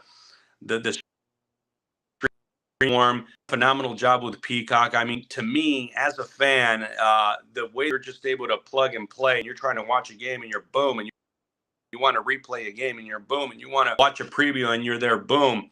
It's been fantastic. And for me, for example, I love watching my matches again to get better, hear how I can get better, hear I can talk to my co-commentator and say, hey, listen, I think we could do this better. He'll do the same, or even to my sideline reporter. And we've had so many different sideline reporters. That's a challenge as well in the way that they operate, that they do their job. And so it helps me get better. So that platform has, and then after that, we have some flights set. Very soon, the public will know where we will be headed. More than likely into the next round, which is almost set, right, of 16, where we're going to have some unbelievable matches. Yep, and full disclosure, down here on the big 55 off my left shoulder out of camera range, it has been locked in to the big red T the entire time. And for me, that is just how I get to do it. Where you and I differ, I can't listen to the sound of my own voice. If I've done something and, I have other people sit there and give me feedback, I grate. It's like I've lived it already. I can't stand the sound of my own voice. And so that's where I'm like, oh, I can't quite do that. I can't watch myself. And you saying that does want to make me clear this up, though. Again, this is not me like, all right, let me listen to my beautiful voice. No, this is, and you're right, though, because when you make a mistake on the air or you think, not a mistake, but you could have done better. I can't believe I can think about that word, or I should have gone with this type of goal call. But, for me, especially in this big stage, and I do it with MLS on Apple TV as well, it helps me get better. And again, I'll text my co-commentator on the spot, and I'll say, hey, listen, man, I think we can do this better. I think we should do that better. Let the game breathe here. Go quicker here. Go fast pace here. So I hear you, though. As always, my friend, it's great to see you. I'm glad we were able to catch you, which is kind of like catching a comet by the tail this time of year, considering the tournament that's going on. Next time, maybe we can talk a little CIF Southern Section. I don't know, whatever, because we got to talk Major League Soccer. We got to get that out of here too. Since you know where the garage door opener is, and you know where the key is under the mat, as I tell everybody, you can come in and crash anytime. It's like, I need to vent my spleen, Nelly. It's like, it's a Friday. I got to get something. I'm stuck here in the hotel. I need to come on. You're always welcome to come in, Ramses. It's great to see you, my friend. Keep crushing it and keep kicking. You know what? We'll see you around the corner. You as well. It was great to catch up with you. A big shout out to the great Mr. Kirk Reynolds, who made it work, man, because he's the best, plugging us in the right moments. This was a perfect window, and I'm glad I was able to catch up with you. Let me know if you need anything at all, if we need to jump on top left. And listen, CONCACAF is rocking. So a lot of, Team USA, L3, and Canada talk to go. You got it, brother. Be safe. We'll see you around the corner. Take care. There he goes, Ramses Sandoval, kicking ass and twice on Tuesday. It's always great to see him. And, yes, thanks to Gaucho, Kirk Reynolds at Major League Soccer for making that happen. And, I mean, literally it was I'm going to break the fourth wall here a little bit. Kirk has a spreadsheet. And literally he is plugging and playing. And it's like, okay, so he can go here. He can do this. He can do this. He can do this. And early in the week, I try to catch up with him, and it's like, okay, this is your slot. That 10 o'clock, half hour, it's yours. Whatever you want to do. And he'll tell me, usually Thursday, sometimes if he's, if he's working 9,000 miles an hour and trying to juggle as many chainsaws, then he'll let me know. And then we have the big ticket items where he just kind of, I tell him, it's like, look, we've done it for MLS kickoff. We've done it for beginning of the playoffs. We've done it for MLS Cup. On the Fridays before those big ticket items, we have the big kickoff shows. And he is insane and ridiculous in getting whomever can fit into those shows. And I tip my hat to him because he is amazingly crazy. And, we couldn't do any of this without the relationship we have at Major League Soccer and Kirk Reynolds, Gaucho, Kirk Reynolds. Couldn't do it without him, but it's always great to catch up with folks. And it is an open door policy. It literally is. It's like, with any of the folks that we see on Fridays or any other day of the week, any of our OGs and plus ones and guests or anything, since they know how to come into the show, all they literally need to do is either shoot me an email or come into the green room, and it'll be like, oh, somebody's here. And then that we just go from there. But no, it's always fun to catch up with our friends in and around the planet. And I'm hoping that Ramses, with all the miles, I hope he's getting miles and points out of the deal. Get miles and points, my friend, and maybe get some rest in about 3 weeks, because then it's time to get back at it for Major League Soccer. So, no, Ramses Sandoval, it's great to catch up with him. All right, let's get caught up on stuff. And let's see. So what have I not talked about? So I talked about that with USL. I don't know if you can hear this, but number one watchdog is in deep sleep right now. He's chasing something. So if you hear a bark, that's him chasing something on the air. So, yeah, he's down there. He's below the table, and he's chasing something. So we'll keep an eye out for that. All right, let's get into all the things that are going on around the planet. Let's finish up the review portion of World Cup, and we will get you into the preview portion of World Cup. So we played the Ramos goal. We played the post. We did not play the Oyarzabal goal, I don't believe. So this was part of that onslaught in the 3-0 coasting. Here's part of the Oyarzabal all the time, courtesy of our friends at Telemundo. Cucurella, qué pelota metió, está habilitado. ¡Golazo!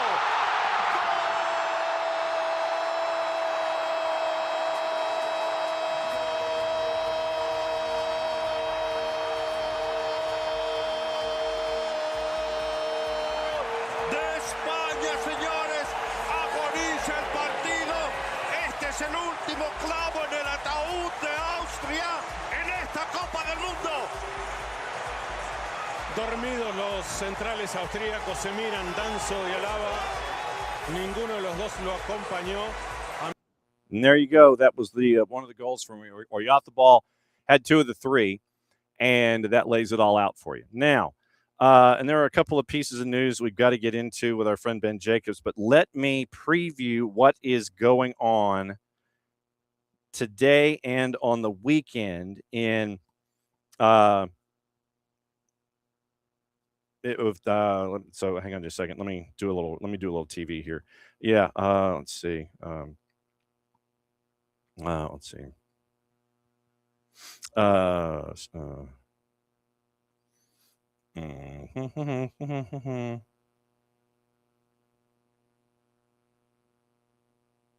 right, so that. All right. So those are the games from yesterday. Let's get you into the games for today.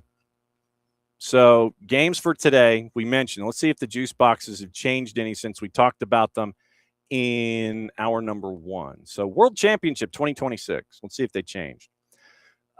Egypt, yeah, this margin's gotten a little better, closer to more of a favorite. Egypt is now down to a plus 138. Australia's a plus 270. Draws a plus 195. 90-minute draw. Argentina is now at a minus 714. That has increased. Cabo Verde is staying at a plus 2,000. Draws a plus 750. Colombia has stayed at the minus 233. Ghana, though, has increased to a plus 800. And your draws at a plus 340 over 90 minutes. Look at the number. Look at your total. That's what I'm going to look at here with this one. I'm not anticipating a whole lot of goals. Over under 1.5 is a 294. Over under 2.5 is a plus 104. So it changes at 2.25 or at 2. 2 over under is a minus 182. Ghana has it their way. The under would be the play. Colombia has it their way. It's going to go north. So north is where it changes at 2.5 at a plus 104. So keep an eye on that. I tell you all this stuff, and I don't do juice boxes, but that's just my gut. So that was your look at the World Championships for today. Tomorrow, Morocco is a favorite at a minus 125. Canada's a plus 420. Draws a plus 250. France is a big favorite at a minus 500. Paraguay, by the way, is a plus 1,800. And the draw is a plus 600. And on Sunday, Brazil favored against Norway to -116. Norway is a +340, draws a +280. Mexico is a dog at the Azteca at a +220, draws the same. England's a +140. So obviously when we come on the morning's SDH AM weekend, we'll look at these numbers, but we'll keep an eye on them. But right now, Mexico's a dog at the Azteca Sunday night. All right, so we'll keep an eye on that. All right. Now, I was going to mention, since we were on patrol here in the World Cup, let me play you some preview sound, and we will start with Tony Popovich. Tony Popovich, the head coach of Australia, leading into his match on the weekend, and he was in the press conference setting. Here's part of what he had to say. Yeah, we feel great to be here. We know we've earned it. We deserve to be at this stage. We've shown that in our group matches, and I think we feel relaxed, we feel confident, we feel we're prepared, and we want to put our best performance together tomorrow. But how we're feeling right now, we feel good. We certainly respect our opponent. They're like us, wanting to win their first knockout game, so it will be a special match, and we're delighted that we're at this stage, and we want to show once more Australian football on the world stage. Tony Popovich, the head coach of the Matildas, and they're getting ready for their match on the weekend. And along those same lines, Christian Jack, who would like to be busier than he's been, finally was able to grab a couple of players, because in the 3 days that they've been at camp in Houston, Texas, they really haven't had a whole lot of opportunities to catch up with folks. So they finally did get the chance, and here is KJ's report of touch and base leading into the matchup on the weekend, where Canada is a dog, courtesy of our friends at One Soccer. What about Alphonso Davies? Trained in full today and looked really good. Seemingly still on a minutes restriction, but performed really well against South Africa. I asked Defougerol and Segura the difference he made when he came on the pitch. I think it was clear when he came in that South Africa respected us a lot more, and they were sending 2-3 players to help.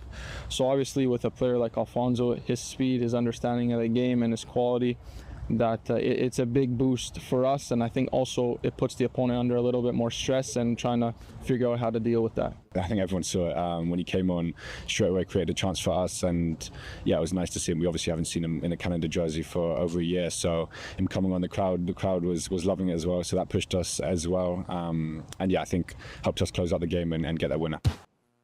And that's courtesy of our friends at One Soccer. That's your Canada preview, getting you ready for their matchup once again. They're a dog.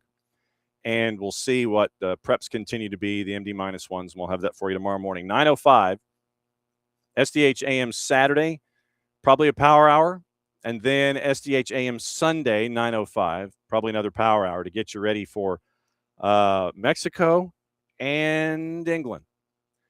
And Thomas Tuchel is taking every precaution humanly possible to make sure that the team is prepared, and as prepared as they can be. Apparently, they're coming in late. They're not spending a whole lot of time there, so they don't have to acclimate to elevation. But there is going to be apparently either an armed perimeter or a gated perimeter or both around the hotel. They're keeping the location of the hotel a secret. They are concerned about spying. They're concerned about the stealing of information. They are concerned about what happened with Ecuador with the fireworks outside the team hotel. They are going to be offering things like sleep aids and or noise-canceling headphones to players so they can get their rest on Saturday night heading into the matchup on Sunday. Sunday night, as they're heading back to base camp, they might need it then, but they're taking every possible eventuality of what they could think of that could go wrong. And they're going to be trying to take care of all of that and mitigate any kind of outside interference or outside peering over shoulders, that kind of stuff. So this is going to be about as, how do we phrase? This is going to be about as cloak and dagger as it gets from Thomas Tuchel and the staff to make sure that England is as prepared as they can be and as rested as they can be getting ready for Sunday night at the Azteca. So, yes, definitely keeping an eye on that. Yikes. mentioning everything else that is going on. According to Transfer News Live and a lot of other folks, things with Senegal are not going well. And the reports, and once again, Transfer News Live, among other places. And this comes from Sport News Africa. Several Federation officials spent their stay focused on everything but football, with claims of gala evenings, vintage bottles of alcohol, expensive gifts, lavish spending, and, quote, female company, end quote. Papa Chow signed his contract just 5 hours before the match against Norway, was even considering not taking his place on the bench at first. Some officials allegedly invited friends and content creators to join the delegation. Players looked on in disbelief at what was happening. Hotel staff complained about the behavior of several members of the Senegalese delegation, and some players left to fend for themselves, ordered fast food, and even left the hotel without supervision. So it does not sound great. Bonus payments were only resolved after delays, according to other folks, according to L'Equipe, with their stories. Friendly match was only arranged after the team arrived in the U.S. just 3 weeks before facing France, despite most teams trying to minimize their time there. A second video analyst was brought into the setup midway through the tournament. No scout was sent to watch Norway in their opening match before Senegal faced them. Mamadou Sarr was sent to the pre-match press conference before the Belgium game, despite not playing a single minute all tournament. And the decision to start Khalid Koulibaly ahead of Mamadou Sarr has raised eyebrows. Literally 6 hours before the match, Senegal did not have a coach. And so Sport News Africa is piecing together a series about what they refer to, according to Romain Molina, as the toxic atmosphere within the Lions camp. Chow did not have a contract and was under pressure from the federation. Without a coach 6 hours before the Norway match. And then Hervé Renard apparently was, a part of the thoughts there as well. Reminiscent of the tensions, departure for training in the U.S. Initial revelations from Sport News Africa after the match against France, particularly regarding the players' diet, the coach's contract, and lifestyle of certain FSF members in the U.S. President's office was displeased. They tasked the president's advisor with rectifying the situation to restore order and create a more conducive environment for the team's preparation. And this is a deep dive. Mansour Loom and Romain Molina from Sport News Africa. So that might be your deep dive in looking at everything going on with Senegal. Also on the board, I'm trying to see if there's anything else in the European theater. I did mention Carlos Queiroz and the matchup today. And like I said, if you do a Carlos Queiroz Colombia search, it'll come up with it. You'll come up with it. But the biggest quote, and I'm paraphrasing here, Queiroz is calling upon the federation to do the right thing. There's plenty of background there, so you can go ahead and chase after that.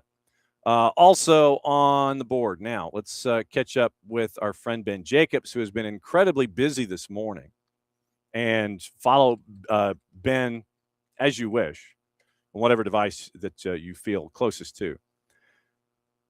Ben on Jurgen Klopp. Klopp has already, and this is from Ben Jacobs, Klopp has already agreed to the role, and his Red Bull contract has an exit clause for the Germany national team. Formal agreement with the DFB is now expected. Klopp ready to return to coaching, and the parties are now set to discuss terms and backroom staff. DFB leadership, and the quote coming, DFB leadership will now seek talks with Jurgen Klopp, who has already indicated general willingness to take on the role. That was the quote that we used earlier this morning. Enzo Fernandez, Chelsea's position remains no formal contact to date with Real Madrid. 120 million pounds evaluation for any club to strike a deal. No intention. Real Madrid said no intention of signing Enzo Fernandez. They literally issued a statement on the thing. Granit Xhaka on his future, not my job. to talk about a move to Chelsea. I have my management for that. I want to concentrate fully on the World Cup. Chelsea's pursuit of Xhaka is active despite Sunderland's not-for-sale position. Initially, it was an £8 million thought. We'll see where it goes from there. Mentioned Pierce Charles, Sheffield Wednesday, Manchester City close to re-signing the 20-year-old keeper. Charles would likely be sent out on loan. That is a combination of Alex Crook and on Ben Jacobs. So let's see. Klopp, Nagelsmann, NWSL, Kirosh. Okay, Kansas City Current. This came up yesterday, and Kansas City, Missouri, the city council approved the ordinance advancing CPKC's stadium expansion and riverfront infrastructure improvements process. It approved an ordinance that advances the next stage of development on the Missouri riverfront, including the expanded stadium to accommodate 18,000 and a new parking structure designed to improve accessibility, support continued growth along the riverfront. City of Kansas City and the Current have agreed to discuss a framework that uses new revenues created through Current Landing to fund core riverfront infrastructure. The agreement will unlock, according to the club, up to $800 million in additional private investment and accelerate the next phases of development. Quote from Angie and Chris Long. Mayor Quentin Lucas gave a statement. Expansion plan includes increasing the stadium from 11,500 to 18,000 to meet growing demand, developing core riverfront infrastructure, and constructing a multi-level parking structure that will serve fans, visitors, residents, and the broader downtown community year-round. Improvements will support not only KC Current matches, but concerts, community events, local businesses, future international competitions. In aggregate, according to the club, including having already invested more than $350 million of private capital, the total overall investment in the vision now equates to over $1.4 billion this decade. Quote from Port KC president and CEO John Stevens, quote from Jessica Berman. So Kansas City Current looks like they got the okie doke to move forward, and the live, work, play environment that is anticipated on the riverfront looks like it is off and running. And so it looks like the stadium on the riverfront might be going from 11,500 to 18,000 over the next couple of years. So we'll find out what happens there as that continues to go. So we talked to them about that. So I'm literally looking at all my lists. Vitor Pereira out at Nottingham Forest, and Gimme Sport and Ben Jacobs are saying that Oliver Glasner might be moving into that position, although take it at your own peril considering Evangelinas Marinakis. But it gives Glasner a chance to stay in the Premier League, but it also gives an opportunity for Glasner to create, hopefully, and for Evangelinas Marinakis to listen. So we'll find out. We'll find out what happens there with all of those. Your Botafogo update, and yes, it is important. Botafogo had a couple of things happen that we need to keep an eye on, and they involve GDA Luma. If I could spell Botafogo, not Botafog, which might be a hashtag for them. And checking the latest. According to Footmai or Menino Foot, John Texter, and this is coming from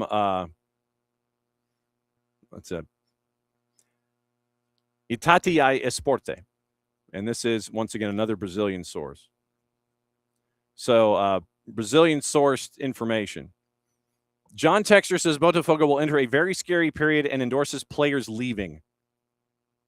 Quote, "We're about to enter a very scary period. You know, what do you do with the squad? The World Cup break's almost over. We have big decisions to make. Our key players, some might want to leave, especially with all this turmoil. If I were a Botafogo player and I'm seeing the SAF founder who put this project together, put this team together, with which we won all these titles, if I were seeing that happen, that the love of culture of Botafogo, which brought those victories, were being dismantled by the social club, I'd want to leave." So Texter appears to be giving the impression that, it's like, if I can't be there, then we'll go ahead and take the whole thing down with them. So that seems to be at least the early figures on that. There was a discussion about GDA Luma and Botafogo. So let me get away from the Botafog, and then that way I can let you know what was found. So it was Canal, or was it Canal do Mané?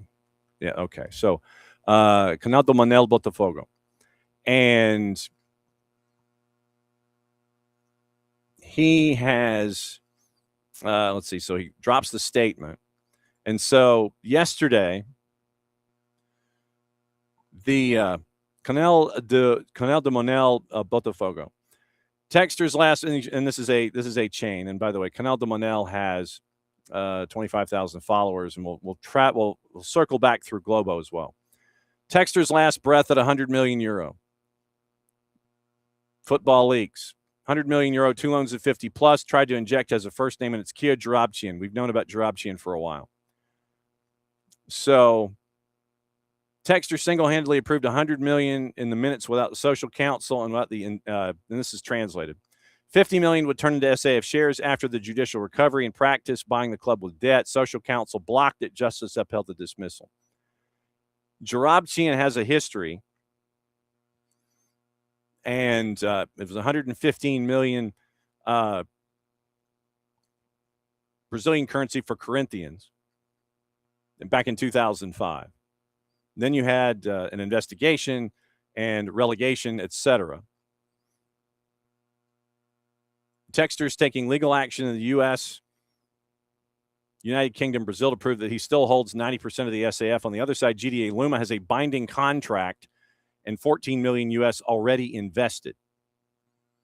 So now this is coming to a bit of a crossroads involving GDA Luma and AMS FJB. Okay, so Anderson Mata, with what he was coming through with his information. Let me see if I can, and this goes back. Let me go latest here. So Anderson Mata has been discussing things over the last handful of days as well. Let's go to Globo and let you know what Globo has as a part of this. By the way, Botafogo went back to 6 punishments. They got a new transfer ban. So Almada was taken off the books. Then they added a 6th. So they went down to 5. Yeah, you went down to 5, and then you ended up with 6 after Almada got taken off the books. So let's see if we have. All right, so the Botafogo storylines from GE Globo. Let's see if we have any kind of an update. 5 players training separately from the rest of the squad. Okay, so Leticia Marquez, 41 minutes ago. The sale of Botafogo has entered its final stages, close to being finalized, the agreement nearing completion.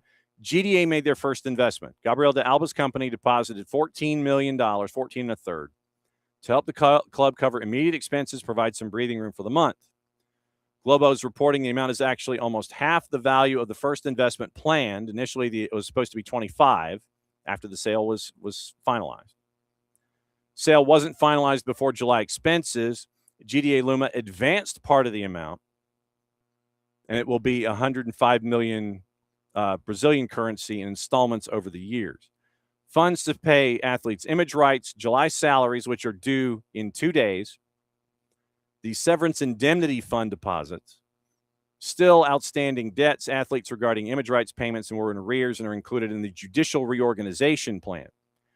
Reps of GDA and Court Gully, the restructuring firm, as the administrator of Eagle Bidco, final stages of transferring 90% of the shares to Botafogo, transfer 90% of the shares of Botafogo. Now you have to pay for legal fees. Agreement stipulates that GDA Luma will assume the shares and consequently the debt, estimated at nearly 3 billion in Brazilian currency. Therefore, will not pay any amount to Eagle, similar to what the sale of Lyon to Michel Kang was. Also a provision for GDA Luma to amortize a portion of the debt with the association. So that's your Botafogo news. Gabriel Peck looks like he might be heading to Cruzeiro from LAG. Nothing official, I don't believe, out of LAG yet. I haven't seen anything this morning, but it was it was discussed that Gabriel Peck would be leaving LA Galaxy and going to Cruzeiro. Keep an eye on that too. Looking at, let's see, all the transfers. I'm trying to see if we have a transfer watch or anything. Saturday Showdown, we mentioned Danny Pereira, Mauricio Cuevas we mentioned. So Cuevas out to Santos Laguna. Wilson Harris signed by a New England Revolution. Crew getting Andres Herrera from River Plate. Sporting Kansas City getting defender Moises Mosquera. And the Gabriel Peck is out there in the ether. It is not completed as of yet, and the club has made no official notice. So keep an eye. So Cuevas out, and it looks like Peck might be out. So we'll see what LAG does in return with all of those. Let me see. I'm checking my checklist here before we get out of here for a Friday. Let's check anything domestic, and if there's anything that I might have missed domestically, catch up with our friend Tommy Scoops, and then there's the old Falarin Balogun news. Danny Pereira, we mentioned Danny Pereira. Then, yeah, the Diego Luna. Keep an eye on Diego Luna. RSL rejected a bid of Monterrey's for Diego Luna in the region of $3.5 million. Well below RSL's evaluation. The club still want to keep him. 18 caps for the MNT, and we will keep an eye on that. Bosnia and the U.S. $9 million on Telemundo, 24.3 on Big FOX. Combined 30 million viewers. One of the most watched U.S. TV events of the year. No surprise. Cruzeiro has reached an agreement overnight on Galaxy with Gabriel Peck. It would be $12 million and $1.5 million in add-ons. This comes from Tenorio and Bogert. Peck should be traveling in the next couple of days to formalize it. So Mendez, once again, Columbus Crew and Real Sociedad is going to be ADP. I think that's going to do it. So thanks to Ramses Sandoval. Thanks to our buddy Ali Howorth. Thanks to Nino Torres. And thanks to y'all. It's been another great week here on SDH AM. And because it is the end of the week, it means one thing and one thing only. And it is our way to say goodbye to you, but only until Atlanta Soccer tonight with Jason and everybody. And we will be with you tonight. We'll be back with you tomorrow in about less than 22 hours to talk about it here on SDH AM Saturday. So from all of us here to all of you there, thanks for hanging out with us all week long and all of our coverage of the World Cup. I got to find it. I got to find the goodbye. Where is it? Where is it? No, not there. Not there. Ah, here we go. So enjoy. We'll see you in a bit.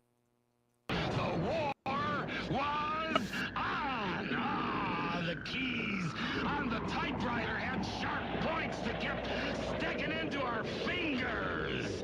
The dictating equipment started asking us questions, and our beepers sent electric shocks just through our body like a cattle prod. Out in the warehouse, the trucks kept banging into the docks, not even thinking about stopping. Oh, our frail bodies were strapped to the chairs, and our chairs were chained to the desks. Our pleas for justice were ignored, and the end seemed near. But we busted our slave drivers' little bitty balls. We've charged out of their brick fortress. The streets are ours, be